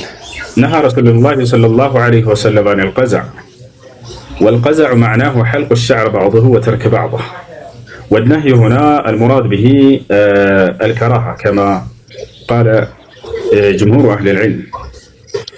النبي صلى الله عليه وسلم كقزع كالكلوان قزع بلو مالت حلق الشعر بعضه وترك بعضه كفيلون يتقر كفل ملت لجت عدرقو كفيلون متو ይሄ ነገር ከልክለዋል። ክልከላው ታዲያ ሐራም ነው ማለት ነው? መክሩህ የተጠላ ነው ማለት ነው። ያኔ በትተው የተሻለ ነው፣ ባትተው ደግሞ እንደ ሐራም የሚቆጠር ነገር አይደለም። ያም ራሱ ምንድነው የከፊል የፀጉሩን ከፊል ልጭት አድርጋባት ጋሜ ላጭቶ ያውቃል። ህፃን እያለ ቁርጭጫ እዚች ጋር ትንሽ እያድርጉ ሮናልዶ ነው የብራዚል ተጫዋች። አጠቃላይ ከየትኛው የፀጉር ክፍል ሊሆን ይችላል መልጥ አድርጎ ከፊሉን ደግሞ መተው እሱን ነው። ይሄ ነው ነብዩ ሰለላሁ ዐለይሂ ወሰለም በሌላ ሐዲስ ላይ يعني رجل يعني طفل صغير وقد حلقوا شعر بعضه وتركوا له بعض فنهاهم النبي صلى الله عليه وسلم عن ذلك وانكر عليه. የሆነ ህፃን ልጅ አገኘው ነብዩ ሰለላሁ ዐለይሂ ወሰለም መንገድ ላይ ፀጉሩን የከፊሉን መልጥ አድርገው ከፊሉን ትተውበታል። ነብዩ ሰለላሁ ዐለይሂ ወሰለም እንዲህ አታድርጉ ብለው ይሄን ከለከሏቸው። ይሄ ነው። እሺ ቀጣይ ጥያቄ አለስ? እሺ መርሐባ ሁሱ ሰላም አለይኩም። አለይኩም ሰላም ወራህመቱላሂ ወበረካቱ። እንትን ጥያቄ ነበረኝና እሺ በኢድ ማግስት ሸዋልን ጀምሬ ነበረና በቀዳ መጀመሪያ ማውጣት አለብሽ። ሸዋል ዛሬ 5ኛ ቀኔ ነው፣ 6ኛ ቀን ማለት ነው ዛሬ ጨርሰው። ከዛ በዚሁ ልቀጥል ነበር 5ቱን ቀን 4ቱን ቀን እንትን ያልኩት። እሺ እንደ አስሉ እንደ መሰረቱ መጾም ያለበት መጀመሪያ ቀጣ ነበር። ቀጣ ነበር መጀመሪያ መጾም ያለበት፣ ምክንያቱም ቀጣ ጾም ዋጅብ ነው፣ ግዴታ ነው። ስድስቱ ደግሞ ሱና ነው። ከዋጅብ ደግሞ መከሰና ደግሞ ዋጅብ ነው መቀደም ያለበት። ነብያችን ሰለላሁ ዐለይሂ ወሰለም ሐዲስ ላይ ያመለከቱት እርሱን ነው። حيث قال النبي عليه الصلاة والسلام من صام رمضان ثم أتبعه 6 من شوال كان كصيام الدهر አሉ። ረመዳንን ጾሞ ከዚያም ከሚቀጥለው ከሸዋል ወር 6 ቀናቶችን አስከትሎ ይጾማሉ። ረመዳንን ጾሞ ማለታቸው ምን ማለት ነው? ሰውየው አጠቃሎ ረመዳንን መጾም አለበት። ካልሆነ ግን ረመዳንን ሙሉ ጾሞ ሊባል አይችልም። ረመዳንን ጾሞ ከዚያም ማለት ثم ብለው አስከተሉ። ثم ብለው መካከል ያስገባሉ። ከዚያ በኋላ የሚሆን ነገር ነው ያኛው ማለት ነው። ያ ነው እንዳስሉ እንደመሰረቱ። ነገር ግን ያንን ስላስቀደመ ሰውየው ጥፋተኛ ነው ወንጀለኛ ነው ለማለት አይደለም። ጾሙ ትክክል ነው፣ አሁን ጾምሽው ይያዛል። ነገር ግን መቀደም ያለበት ማን ነው ከተባለ ዋጅቡ ነው። እኔ አሁን ዛሬ 6ቱን ቀን ጨረስኩኝ፣ ነገ ፈትቼ ከዛ የቀዳውን ልጨርስ ነው ለመቀጠል ነው ያሰብኩት። ትችያለሽ። እንደዛ ልክ አይደለሽም ሲሉኝ ነው። ነገ መፍታት አይጠበቅብሽም። ብዙ ሰው የነገውን ቀን 6ቱ ትንሿ ኢድ ብሎ ያስባታል። ይሄ ስህተት ነው። ትንሹ ኢድ የሚባል የለም። እኛ ትላልቅ 2 ኢድ ነው ያለን። قال النبي صلى الله عليه وسلم إن لكل أمة عيدا وهذا عيدنا يعني بذلك عيد الفطر وعيد الأضحى. ለእያንዳንዱ ትውልድ የየራሳቸው የሆነ ዓመታዊ ክብረ በዓል ዒድ አላቸው አሉ ነብዩ ሰለላሁ ዐለይሂ ወሰለም። ለእኛም ደግሞ ለእኔና ለትውልዶቼ 2 ዓመታዊ ክብረ በዓላቶች አሉን። እነርሱም ዒድ አልፍጥርና ዒድ አልአድሃ ናቸው አሉ። ለሐዲስ ነብይ አንድ ድል ሲጪ ላወራህት ጊዜ ትችኛለሽ የሚያታደርግሽ እስኪጨርስ። ነቢያችን ሰለላሁ ዐለይሂ ወሰለም በሌላኛው ሐዲሳቸው ላይ ከመካ ወደ መዲና ሂጅራ ባደረጉ ስደት ባደረጉ ጊዜ የመዲና ሰዎች ክብረ በዓል እያከበሩ አገኟቸው። ምን እያደረጋችሁ ነው ብሏቸው፣ ይሄ በዓላችን እያከበረን ነው አሉ። ነብዩ ሰለላሁ ዐለይሂ ወሰለም በዚህ ጊዜ ምን አሏቸው? ቀድ አብደለኩም አላሁ ቢኸይሪን ሚንሁማ። ተመልከቱ፣ 2 እንደሆኑ ገለጹ ቃል በቃል። ከእነርሱ የተሻሉ 2 ዓመታዊ ክብረ በዓላቶችን አላህ ቀይሮ ሰጥቷችኋልና በእነርሱ ተደሰቱ፣ እነርሱን አክብረዋል። ያቸው አይደለ? ስለዚህ ክብረ በዓላቶችን አንደኛ አምላክ ነው የሚደነግጋቸው፣ አላህ ደንግጎላችኋል ብሎ ተናገሩ። እኛ ከራሳችን ደስ ስላለን የሆነ በቃ ማክበር እና የሆነ በዓል ደስ ካለ በእኛ በራሳችን መፍጠር አይቻልም። ትንሹ ኢድ ምናምን ብለው ነብዩ ሰለላሁ ዐለይሂ ወሰለም አላከበሩም። ስለዚህ ይሄ ቢድዓ ነው ማለት ነው። እሺ ሰላም አለይኩም አለይኩም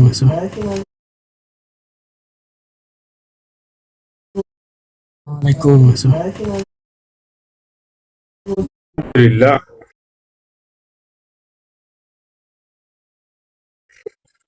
ሰላም አሃ ይወጋ ብሮ እንድም ንብረት ኒካህ ብቻ ወርድልኝ አለች። ያንን ኒካህ ቢያወርድ ንብረቷን ሳተታ እሱ ሐራም ይሆንበታል። ፍቹ ከሱ ነው የመጣው ከሷ ነው። በቃ ምንም አልፈልግም ንብረትም ያለ ተውልሃለሁኝ ኒካህን ብቻ ነው አለችው እሷ። እሺ ከሷ ከሆነ ፍቹ የመጣው እኔት ያላችሁ ነው። አይሰማም ልጆች ይቆራረጣል እንዴ? ይሰማል። ወርሐባሽ ንብረት ማን ነው? ከሴት ልጅ ከሆነ ፍቹ የመጣውና ከባል ከሆነ ፍቹ የመጣው ሁለቱ የተለያዩ ይሆናሉ ህክማቸው።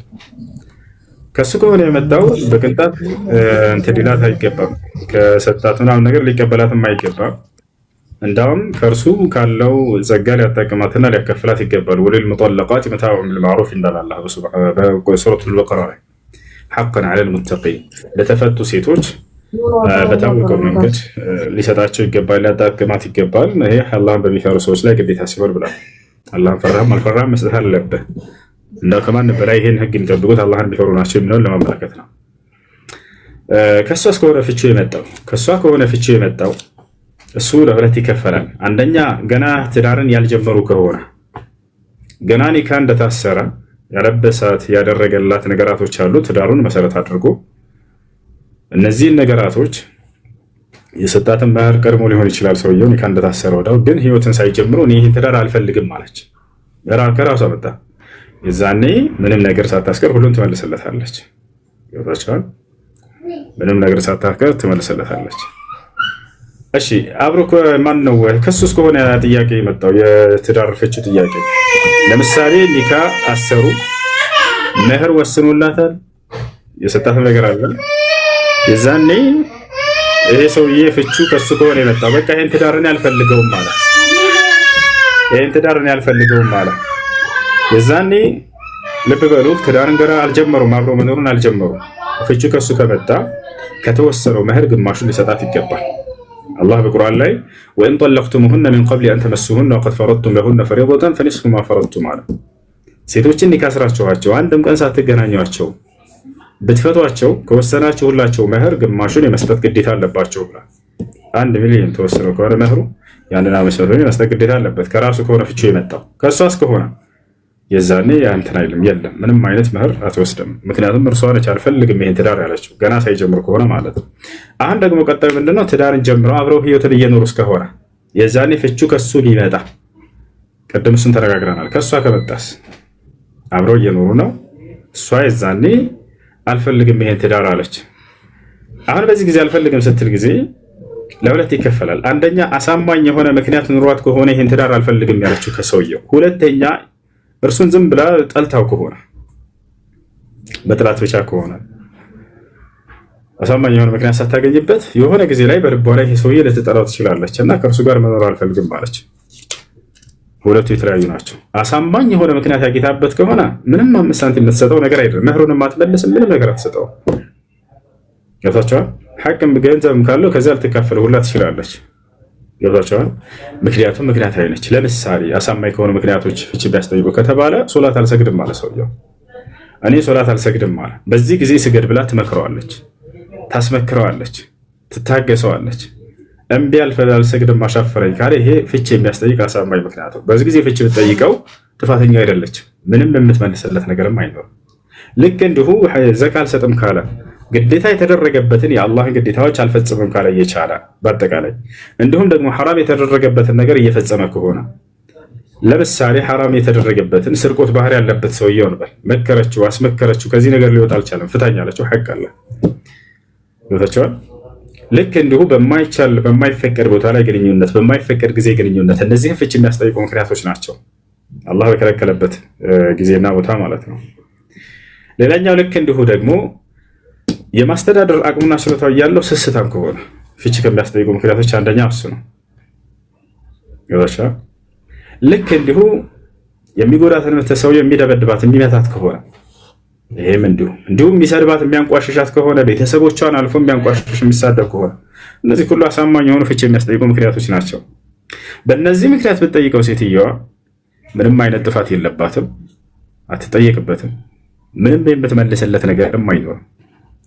እሺ ምክንያታዊ ሳትሆንስ?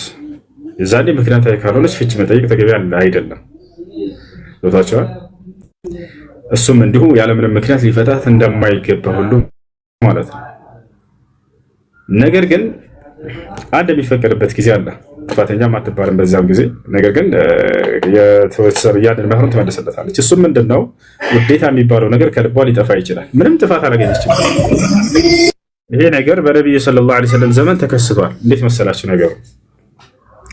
አንዲት ሴት ወደ ነብዩ ሰለላሁ ዐለይሂ ወሰለም ጋር መጣች። አንተ የአላህ መልእክተኛ ሆይ እኔ ባሌ እንዲፈታኝ ይፈልጋለሁኝ አለች። ነብዩ ሰለላሁ ዐለይሂ ወሰለም ምክንያቱም ጠየቋት። ለምን አሏት።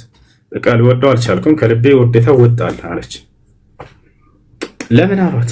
አሁንም ያስታርቋቸው ፈልገው ነው። ነብዩ ሰለላሁ ዐለይሂ ወሰለም ማስታረቅን ይወዳሉ። አላህም ማስታርቁ ወአስሊሑ ዛተ በይኒኩም ስላለ ከዛ ሲጠይቋት ጊዜ ከጓደኞቹ ጋር አንዴ ቆሞ አየሁት። የዛኔ አቋሙ ወረደብኝ፣ ከልቤ ፍቅሩ ውዴታው ጠፋብኝ። ምን ላድርግ አለች። እኔ የውመል ቂያማ የባሏን ሐቅ አልጠበቀችም ተብዬ እንደቀጣና እንድጠይቅ አልፈልግም። ስለዚህ ምንም ያየሁበት ጥፋት የለም። ከዲኑ አንጻር ይሰግዳል፣ ይጾማል፣ ጎበዝ ነው። ግን ውዴታ የሚባለው ነገር ከልቤ ላይ ጠፋብኝ አለች። ነብዩ ሰለላሁ ዐለይሂ ወሰለም አይ ባትወጂውም ግዴታ ተቀመጭ አብረሽ አላሏትም። ሴት ልጅ ተገዳ እንድትኖር አይደረግም። ነገር ግን ከእርሷ ስለመጣ ይሄ ነገር ጥፋትም ምንም ስላላገኘችበት ወታቸዋል። ነብዩ ሰለላሁ ዐለይሂ ወሰለም ሲያገባሽ ጊዜ የሰጠሽን መህር መልሽለት አሏት። አያችሁ፣ ጥያቄው ከእርሷ ነው የመጣው። ጥፋት ብታገኝበት ኖሮ አትመልስለትም ነበር መህሩ። ነገር ግን ምንም ጥፋት አላገኘችበትም። ይሄ ሰው የበደላት ነገር የለም፣ የጨቆራት ነገር የለም፣ ከዲኑም አንጻር ያገኘችበት ችግር የለም። በቃ መጥላት ብቻ ከልቧ ውዴታ ወጣባት። በዚህ ጊዜ ሀልተሩዲ ምንድነው የሰጣት መህር ብለው ሲጠይቁት ጊዜ የአትክልት ስፍራ ነው፣ መሬት ነው የሰጣት። ትልቅ መሬት። ይህን የሚያደርግ አለ ዛሬ። ከዚያ በኋላ ያንን ሀልተሩዲነ ለው ሐዲቀተ አላት ነብዩ ሰለላሁ ዐለይሂ ወሰለም። ያን የሰጠሽን የአትክልት ስፍራ ጥሎሽ ወይም መህር እሱን ትመልሽለታለሽ ወይ ብለው ሲጠይቋት ወዚያዳ ያ ረሱላህ አለች። ኧረ ከዚያ በላይ ጨምሪ ካሉኝም እጨምራለሁኝ አለች። ነብዩ ሰለላሁ ዐለይሂ ወሰለም አይ ጭማሪ አያስፈልግም አሉና ሲያገባሽ ጊዜ የሰጠሽን መህር የአትክልት ስፍራ ብቻ መልሽለት፣ ወጠልቅሃ አሉት። አንተ ደግሞ ፍታት አሉት። ይሄ ነው የሆነው ነገር። በዚህ መልኩ ነው የሚሆነው ወንድማችን። አይ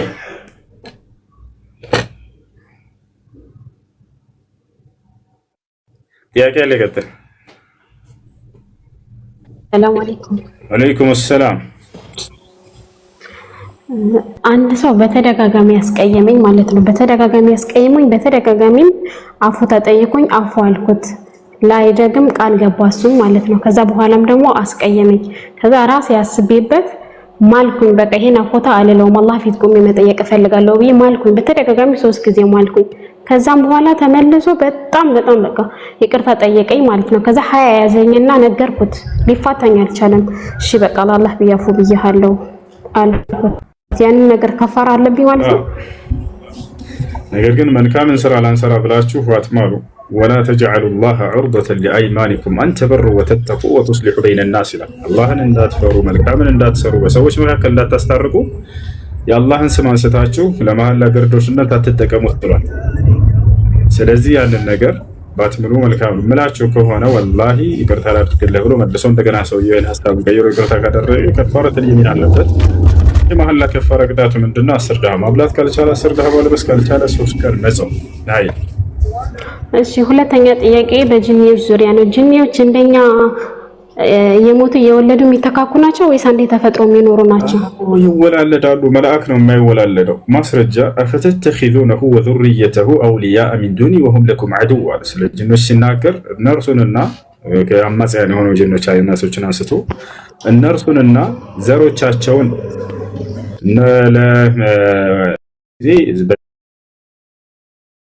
የሚሆን ይገልጻል። እንደኛ ዘር አላቸው ይራባሉ። የማይራባው መልአክ ነው። መልአክ አንዴ ተፈጥረዋል፣ አይወላለድም። ጅብሪል ሚካኤልን ወልዶት አይደለም። ሚካኤል ጅብሪልን ወልዶትም አይደለም። ጾታም የላቸው፣ ወንድ ናቸው ሴት ናቸው ተብሎ የሚገለጹም አይደሉም። ነገር ግን ጂኖች ወንድና ሴት አላቸው። ማስረጃ ቃለ ነብዩ ሰለላሁ ዐለይሂ ወሰለም ኢዛ ደኸለ አሐዱኩሙል ኸላእ ፈልየቁል አላሁመ ኢኒ አዑዙ ቢከ ሚነል ኹቡሲ ወልኸባኢስ፣ ከወንድ ሰይጣንና ከሴት ሰይጣን በአንተ እጠበቃለሁ በሉ እያሉ ይናገራሉ። ስለዚህ ወንድና ሴት አላቸው። ያ ማለት የመራባትና ዘር የመተካካት ባህሪ ያላቸው ማለት ነው። ዘራቸውን እያለ ይናገራል አላህ። ስለዚህ እነሱ ይራባሉ ልክ እንደኛ። አይ እሺ ሱረቱል ማኢዳ ላይ 54 ላይ ማለት ነው አላህና መልእክተኛው ከመጥላታቸው ሌላ እስልምና ላይ የሚጠሉት ነገር አለ ነው የሚል ነገር ነው። ድጋሜ ሱረቱል ማኢዳ 54 ላይ አላህና መልእክተኛው ላለመቀበላችሁ እንጂ እስልምና ላይ የምትጠሉት ነገር አለ ወይ ብለህ ጠይቃቸው ነው የሚለው። እስኪ የትኛው አንቀጽ ነው? አንብቤው አንቀጹን በትክክል ነው አልያዝኩትም። ሀሳቡን አያሽም? እሺ ቁጥር ስንት ነው ያልሽው? እህት ቁጥር ስንት ነው ያልሽው? 54 ላይ 54 ላይ እሺ ያ አዩሃ الذين آمنوا من يرتد منكم በሱ ላይ ጥያቄሽ ምንድን ነው ያልገባሽ ነገር? ገባኝ ነገር የለም ለማረጋገጥ ነው። እሺ ጥያቄሽ ምንድን ነው? እዛ ላይ እስልም ነብዩ መልእክተኛውና አላህን ካለመቀበላችሁ በቀር እስልምና ላይ የምትጠሉት ነገር ምንድነው ብለህ ጠይቃቸው ነው የሚለው አይደል? እንደሱ ምን ነው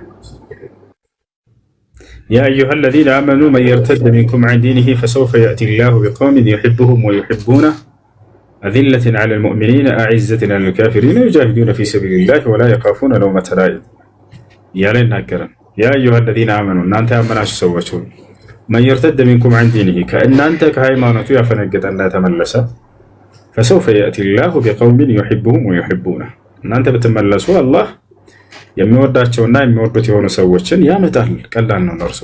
አዚለቲን ዐለል ሙእሚኒን አዒዘቲን ዐለል ካፊሪን ያለ ይናገራል። በምእመናን ላይ ገር የሆኑ ለስላሳዎች የሆኑ በካህዲያኖች ላይ ደግሞ ብርቱና ጠንካሮች የሆኑ መልካም ባሪያዎችን አላህ ያመጣል።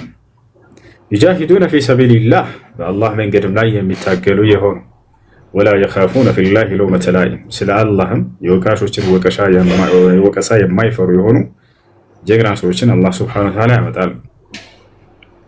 ዛሊከ ፈድሉላህ ዩእቲሂ መን የሻእ ይህ የአላህ ትሩፋት ነው፣ ላሻው ሰው ይሰጠዋል። ወላሁ ዙል ፈድሊል ዐዚም አላህ የታላቅ ትሩፋት ባለቤት ነው። ኢነማ ወሊዩኩም ላሁ ወረሱሉሁ ወለዚነ አመኑ አለዚነ ዩቂሙነ አሰላተ ወዩእቱነ አዘካተ ወሁም ራኪዑን ወመን የተወለ ላህ ወረሱለሁ ወለዚነ አመኑ ፈኢነ ሒዝበላሂ ሁሙል ጋሊቡን ይላል። ልቀጥልልሽ ትርጉሙን? አይ በቃ አንቀጹ ተሳስቼ ነው። ሁለተኛ ጥያቄ ይሄ እንድትገልጽልኝ ነው። እንትን ነው አንድ ነገር ካሰብኩት ማለት ነው ያን ነገር ላይ በተመሳሳይ ሁኔታ እንትን ይለኛል። አሁን ምሳሌ ስገልጽ በራስህ የሆነ ሰዓት ላይ ብዙ እንዴት ስለምን መሰለህ እኔ አላህ የሐመር ህዝቦችን ዝም የቪዲዮ ላይ ሳያቸው እስልምና ጥሪ የደረሰላቸው ምንም አይመስሉም። እንዴ ስለነሱ አላወራም ስል ወላሂ በቪዲዮ ይሁን እንደዚህ ስሰማ ይሁን አላውቅም በራስህ ስትገልጽ ሰማሁኝ። ከዛ በተደጋጋሚ እንደዚህ አይነት ነገር ስል እንዲህ አይነት ነገር ይመጣልኛል። ለሰዎች እንዲህ ብዬ እኮ እንዲህ ነገር ይመጣልኛል ስል ታይት ካላህ ጋር ያሻርክሻል የሚል ነገር መልስ ይመልሱልኛል። ይሄ ሽርክ ነው? እንዲህ በሚል ጨረሽ ግልጽ አድርገህ የተናገርኩት ነገር ካለ በዚያ ላይ ያልገባሽ ነገር ካለ እንዲህ ምንድን ነው? እሺ ምሳሌ አሁን የሆነ ሰዓት ላይ ሌላ ጥያቄ ስጠይቅ የሆነ ቃሪ አለ እና ሁሱ በዚህ ቃሪ ድምጽ እንትን ሲሞክር አልሰማሁትኝም ብዬ ከዛ በኋላ ደግሞ በቪዲዮ ከቃሪው ጋር እንደዚህ ፊት ለፊት ሆነ አንተ መጣ ማለት ነው። ይሄን ነገር አስቤው ነበር። አሁን ሁሱ ደግሞ እንዲህ ሲል ሰምቻለሁ አልኩኝ። እንደ ምሳሌ ነው የምገልጽልህ።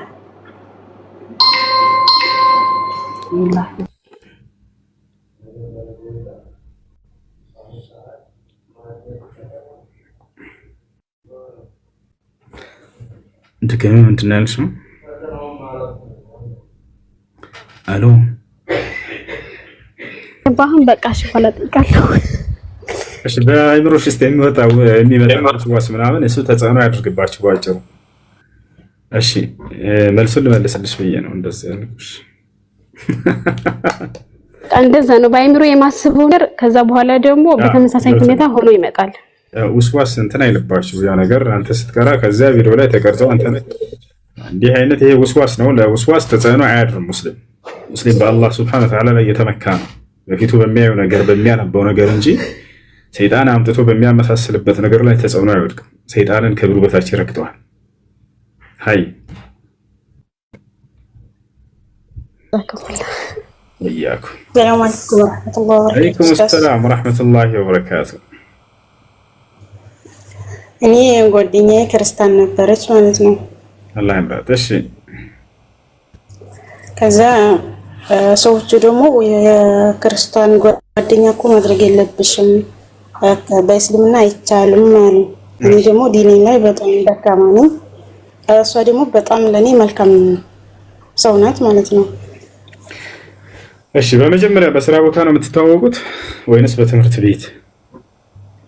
በስደት ነው የተዋወቅነው። ስራ ቦታ ላይ ልትገናኙ ትችላላችሁ። እሱን ማለት አይደለም። በስራ ቦታ ላይ በትምህርት ቤት ልትገናኙ ትችላላችሁ። ያንን በምታገኛቸው ጊዜ መልካም ዋሉላቸው፣ እነርሱን የሚጎዳ ነገር አታድርጉ።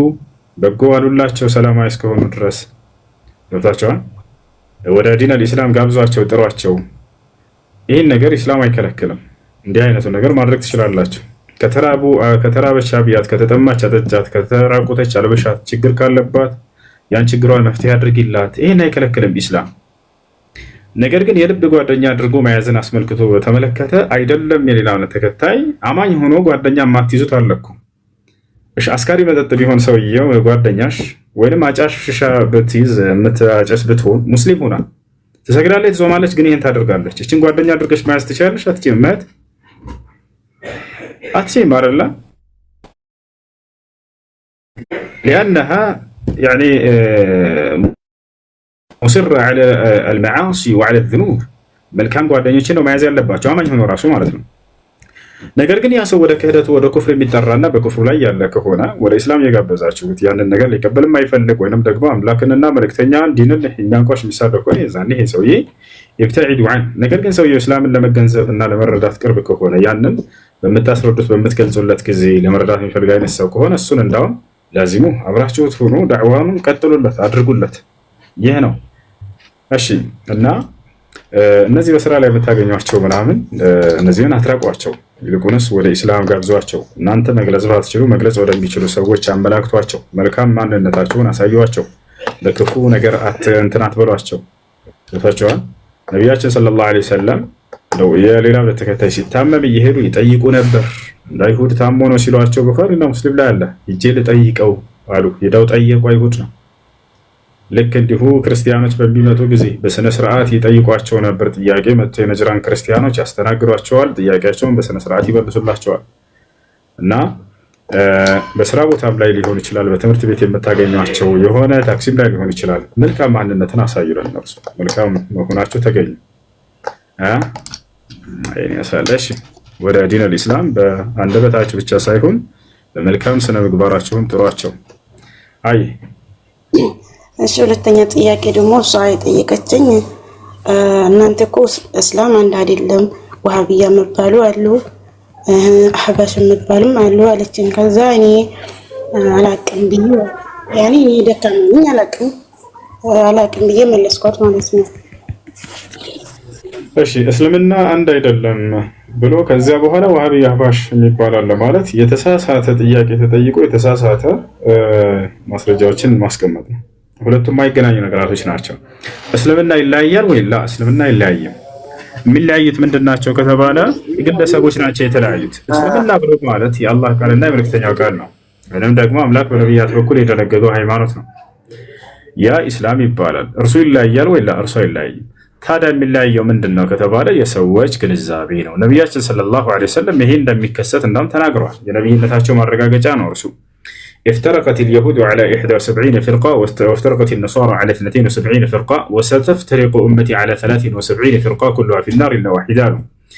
قيل من هي يا رسول الله؟ قال من كان على مثل ما أنا عليه اليوم وأصحابي. وقال في رواية أخرى هي الجماعة. نبياتنا صلى الله عليه وسلم ይሄ የተናገሩት ነገር ነው። የነቢይነታቸው ማረጋገጫ ነው። አንድ ነቢይ ከነቢይነቱ ማረጋገጫ ስለወደፊት ትንቢትን ይናገራል። ያ የተናገረው ሲፈጸም ይታያል። ነብዩ ሰለላሁ ዐለይሂ ወሰለም ይሄ የተከሰተበት ነው እና ስለዚህ ሰዎቹ ግለሰቦቹ የተሳሳተ ግንዛቤን ይዘው ወጡ እንጂ ዲን አልኢስላም ወይንም እስልምና ሃይማኖት ተለያይቶ ተከፋፍሎ አይደለም። ስለዚህ እነዚህ ሰዎች ምንድነው ታዲያ ማድረግ ያለብን ከተባለ ወደ ቁርአን እና ወደ ሐዲስ አመለካከታቸውን የሰዎችን አምጥተን እንመዝናቸዋለን። የተሳሳተው ይሄ ራሱን ገንጥሎ የወጣ የሆነ የተሳሳተ ነው። إن الذين فرقوا دينهم وكانوا شيعا لست منهم في شيء ينقر الله سبحانه وتعالى وأن هذا صراط مستقيما فاتبعوه ولا تتبعوا السبل فتفرق بكم عن سبيله فتفرقوا دينه على الله بالقرآن ليس ينقر وأن هذا صراط مستقيما يهسلم النهي عبارات كت علي أني من قد نعلم فاتبعوه رسولهم تكتلوا تعالى ولا تتبعوا السبل ليلوش من قدرتنا تكتلوا فتفرق بكم عن سبيله كأرسو كالله تككلن يوم من كإسلام قندلا توضعتشو لچنا يالا يناገራል ስለዚህ ሰዎቹ ራሳቸው ተገንጥለው ያንን ግንዛቤያቸውን ይዘው ወጥተው ሄደው እንጂ የአምላክ የአላህ መንገድ ኢስላም አንድና ቀጥ ያለ ከአዳም ጀምሮ እስከ መጨረሻው ዘመን እስከ ነብዩ ሰለላሁ ዐለይሂ ወሰለም ድረስ የተደነገገ በነቢያት በኩል የተሰጠ አንድ ሃይማኖት ነው። እርሱ አይለያይም። የሚለያየው ሰዎቹ ግንዛቤ የተሳሳተ አመለካከት ይዘው የወጡ ሰዎች ናቸው። ያ ነው። እሺ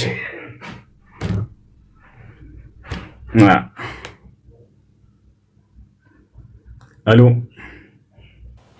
እሺ ኡስታዝ ጀዛከላሁ ኸይረን። የመጨረሻ ጥያቄ ደግሞ የኔ ሰዎች አይሰግዱም። ከዛ የቀነ ብር ሰጡኝ ተቀበልኩ ማለት ነው። ሀዲያም ሰጡኝ ተቀበልኩ። ከዛ የማይሰግዱ ሰዎች ላይ እኮ መቀበል አይቻልም ምናምን አሁን ዝም ባያቸው አይደለም። የማይሰግድ ሰው ሙስሊም ካልሆነ ሰው ራሱ ስጦታ ብትቀበሉ ችግር የለውም። ነገር ግን ያ የሚሰጣቸው ስጦታ ሰርቆት በሐራም መንገድ አጭበርብሮ ያመጣው ከሆነ የዛኔ አይቻልም። የዛኔ ነው የማይቻለው። እንዲሁም ደግሞ የሐራም ነገር ሽጦ ከሆነ በቃ በጥቅሉ ከሐራም ምንጭ ከሆነ የተገኘ የዛኔ ነው የማይቻለው፣ የማይሰግድ ሰው ቢሰጣቸው ማለት ነው። ከዛ ውጭ ችግር የለውም ብትቀበሉ። ሐታ ካፊር ሆኖ ነብዩ ሰለላሁ ዐለይሂ ወሰለም የሚቀበሏቸው ነበር ስጦታቸውን። አንድ አይሁድ ሴት ግብዣ ጋብዛቸው አይ ይሄ ነችና እኔ አልሄድም አላሉ። ግብዣ ጋብዛቸው ፍየል አርዳ ሄደው ነብዩ ሰለላሁ ዐለይሂ ወሰለም በልተዋል። ስለዚህ የምንረዳው ምንድነው ከሐራም ምንጭ እስካላመጡ ድረስ ብትቀበሉና ብትበሉ ችግር የለውም። ሁለተኛ ለአምልኮ ተብሎ የተሰራ ከሆነ የዛኔ አይቻልም። ለቢድዓ ተብሎ የተሰራ ከሆነ አይቻልም። ለመውሊድ ብሎ ሰውየው ፍየል አርዶ ቢጠራችሁ ይሄንን መውሊድ አላህና መልእክተኛው አልደነገጉትም እና ለቢድዓ ታስቦበት የተሰራ ነው አይበላም። ቢስሚላህ ብሎ ቢያርዱት ይባቻል። ሁለተኛ ሌላ ተከታይ ለበዓሉ አስመልክቶ አርዶ ቢጠራችሁ የዛኔ አይበላም። ይባቻል። ለበዓሉ አስመልክቶ ምግብ ዳቦ ራሱ ሰርቶ ወንም ደግሞ ባህል ሊሆን ይችላል አይቻልም። በዓልን አስመልክቶ እንዲሁም ለአምልኮ ተብሎ የተሰራ ከሆነ ከአምላክ አላህ Subhanahu Wa Ta'ala ወጭ ለሌላ ካሮች አምልኮን አስመልክቶ የተሰራ ከሆነ ኖርማል ምግብ ከሆነ ወንም ገንዘብ ከሆነ ችግር የለውም። የተሰረቀ እስካልሆነ ድረስ በሐራም ምንጭ ለአምልኮ ተብሎ የተሰሩ እስካልሆኑ ኖርማል ምግቦች ከሆኑ ብርም ከሆነ ችግር የለውም፣ መቀበል ትችላላችሁ። ስለዚህ ሰውየውን መቀበልሽ ወንጀል የለብሽም። ማለት አጭበርብሮ እስካላም አይ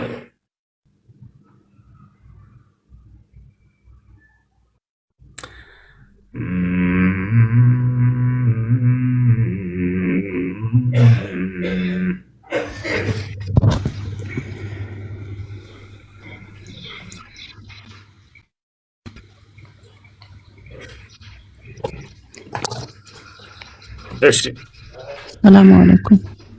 ሰላም ወራህመቱላሂ ወበረካቱ። አንድ ጥያቄ ልጠይቅህ ነበረ፣ እችላለሁ? እሺ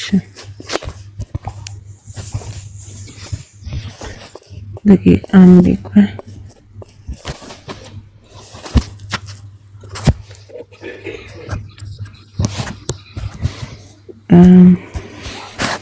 ጥያቄው እድርን በተመለከተ ነው። እናት አባቴ በልጅነት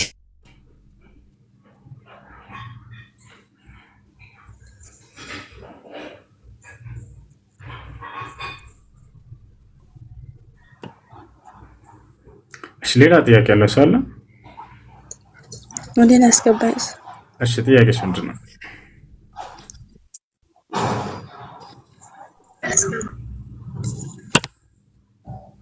ሄሎ ብዙ አቤት።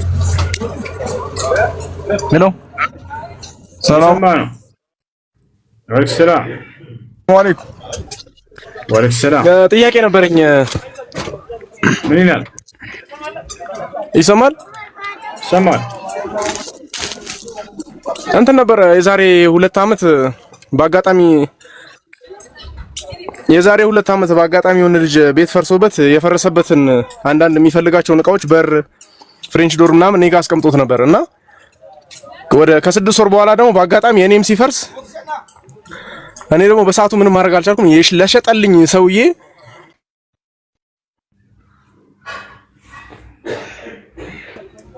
እስጂ ያስቀመጥኩት እዛ የሸጠልኝ ሰውዬ ጋር ማለት ነው። ከዛ እኔ የራሴን እቃ ደግሞ ያው በጣም በሰዓቱ ተቸግሬ ነበር። በመኪና ጭኜ በቃ ቤተሰቦች ጋር ምናምን ወሰድኩት እና ሰውዬው ደግሞ ሲጠይቅ እኔም ስጠይቅ እንዳነስ ይሁን ማለኝ እና ሰውዬው ደግሞ እኔን ጠየቀኝ። አሁን እንዴት ነው ልክፈል ወይስ? የባለቤቱን ንብረት አንተ ተጠቅመህበት ከሆነ አንተ መክፈል አለብህ። ያንን በአማና ጠብቀህ ማስቀመጥ ነበረብህ ባለቤቱ እስኪመጣ ድረስ። ስለዚህ ያ ሰውዬ ከመጣ ሐቁን መልስለታል።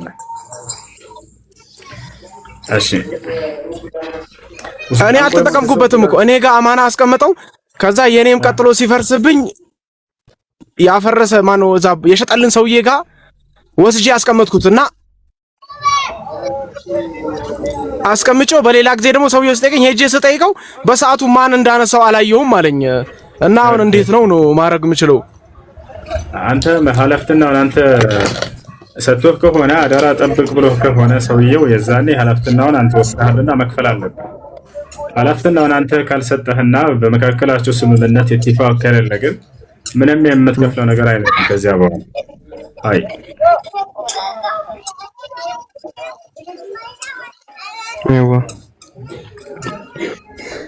ስለዚህ መክፈል አለብኝ። ጀናዛ ይሰገድበታል ወይ?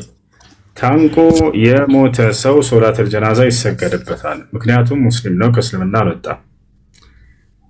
لكنه وقع في كبيرة من كبائر الذنوب ولا يكفر إلا إذا استحل ذلك ያንን ሐላል ነውና ነው ራስን ማጥፋት በእስላም ይፈቀዳልና ነው ብሎ ካደፈ የዛኔ ነበር ይሄ ከእስልምና ወጥቷል።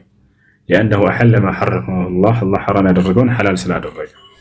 ነገር ግን ያንን ሳይሆን ሰውየው ዝም ብሎ ህይወት ስለመረረኝ ብሎ ወንም ደግሞ 1 ቢሊዮን ብር ስላላገኘህ ብሎ ተናዶ በዚህ ራሱን ቢያንቅና ቢያጠፋ የዛኔ እንትን ነው በትልቅ ወንጀል ላይ ወድቋል። ነገር ግን አልከፈረም፣ ከእስልምና አልወጣም። ሙስሊም እስከሆነ ድረስ በእርሱ ላይ ሶላተል ጀናዛ ቢሰገድበት ችግር የለውም፣ ይቻላል።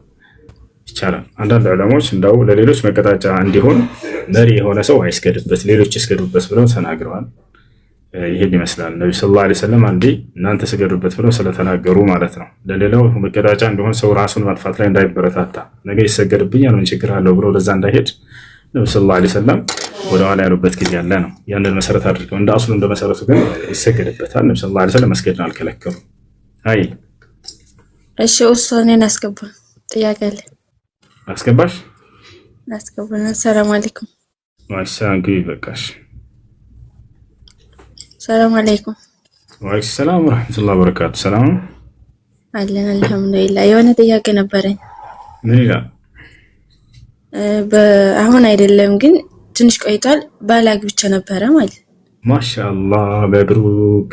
እስካሁን ለምን እኔ ያኔ ሳገባው የሀገሬ ልጅ ነው፣ እንተዋወቃለን፣ ተገናኘን። ያኔ ስንገናኝ ኒካ ልንተሳሰር ስንል ቤተሰብ ጋር ሲደወል ስልክ አይሰራም። የኔ ቤተሰብ ጋር ሲደወል ስልክ አይሰራም።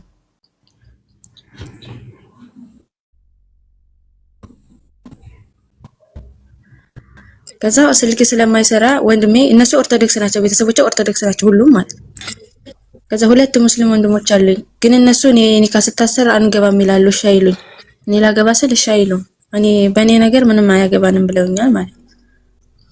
ስለዚህ ክርስቲያን ወንድሜ ሲጠየቅ ቤተሰቦቼ ጋር ሲደወል ኔትወርክ ስለማልሰራልን ክርስቲያን ወንድሜ ሲጠየቅ እሺ ሰጥቻለሁ ቢሎ ኒካ ታሰርኩኝ። ኒካ እንዴት ይታያል?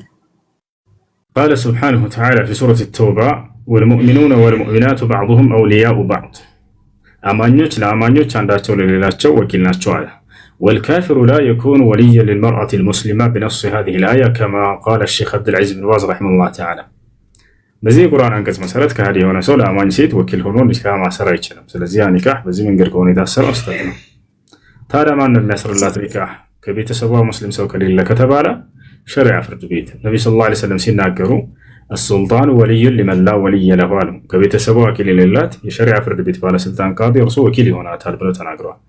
በአቅራቢያው ሸሪዓ ፍርድ ቤት ከሌለ የዛኔ በሰፈራቸው የሚገኝ ኒካ በማሰር የሚታወቅ ቃዲ ሸኽ እርሱ ኒካ ያስርላታል። ያ ከሌለስ የመስጂድ ኢማም ኒካ ማሰር ይችላል። ያ ከሌለስ እስላማዊ ትምህርት ቤቶች ካለ የዛኔ እስላማዊ ዩኒቨርሲቲ ሊሆን ይችላል፣ እስላማዊ የሂፍዝ ማዕከል ሊሆን ይችላል፣ እንዲሁም እስላማዊ ኮሌጅ ሊሆን ይችላል። የነዛ ሙዲርና ኃላፊ ኒካ ያስራል። ያ ከሌለ ማንኛውም በሰፈርሽ የሚገኝ ሙስሊም ኒካ ያስርልኝ ብለሽ የዛኔ ታሳስራለሽ እንጂ ሙስሊም ያልሆነ ሰው የሙስሊሞችን ኒካ የማሰር ስልጣን አልተሰጠም በኢስላም። አይ ስለዚህ ለማግባት ስፈልግ ቤተሰቦችን ማስፈቀድ የለብኝም፣ እነሱ ኒካ ሊያስሩኝ አይችሉም ማለት ነው። ሁለቱ የተለያዩ ናቸው። ቤተሰቦችሽ ወላጅ እንደመሆናቸው ለክብራቸው ሲባል እንደምታገቢ ይነገራቸዋል። ላገባ ነው ብለሽ ታሳውቂያቸዋለሽ። ኒካ የሚያስሩት ግን እነርሱ አይደሉም፣ ሸሪዓ ፍርድ ቤት ነው። እሺ የዛኔ ቢከለክሉን እስከተባለ የከለከሉበት ምክንያት ይታያል። ሙስሊም ስለሆነ አታገቢም አይነት ነገር ከሆነ ይሄ መከልከል አይችሉም። ነገር ግን ያ ሰው ለአንቺ ማስተዳደር አቅም ከሌለው ልጃችን ማስተዳደር በማይችል ሰው ላይ ወድቃ ህይወቷ ችግር ላይ እንደወድቃ አንፈልግም ብለው የዛኔ ቢከለክሉ ተሰሚነት አላቸው፣ ወላጅነታቸው ስላለ ይተሻላል። ነገር ግን የከለከሉበት ምክንያት ያለ ምንም ማሳማኝ ምክንያት ዝም ብሎ ሃይማኖቱን ስለተወለ ብቻ ከሆነ የዛኔ መከልከል አይችሉም። ሸሪዓ ፍርድ ቤት ሄደሽ ማግባት ትችላለሽ።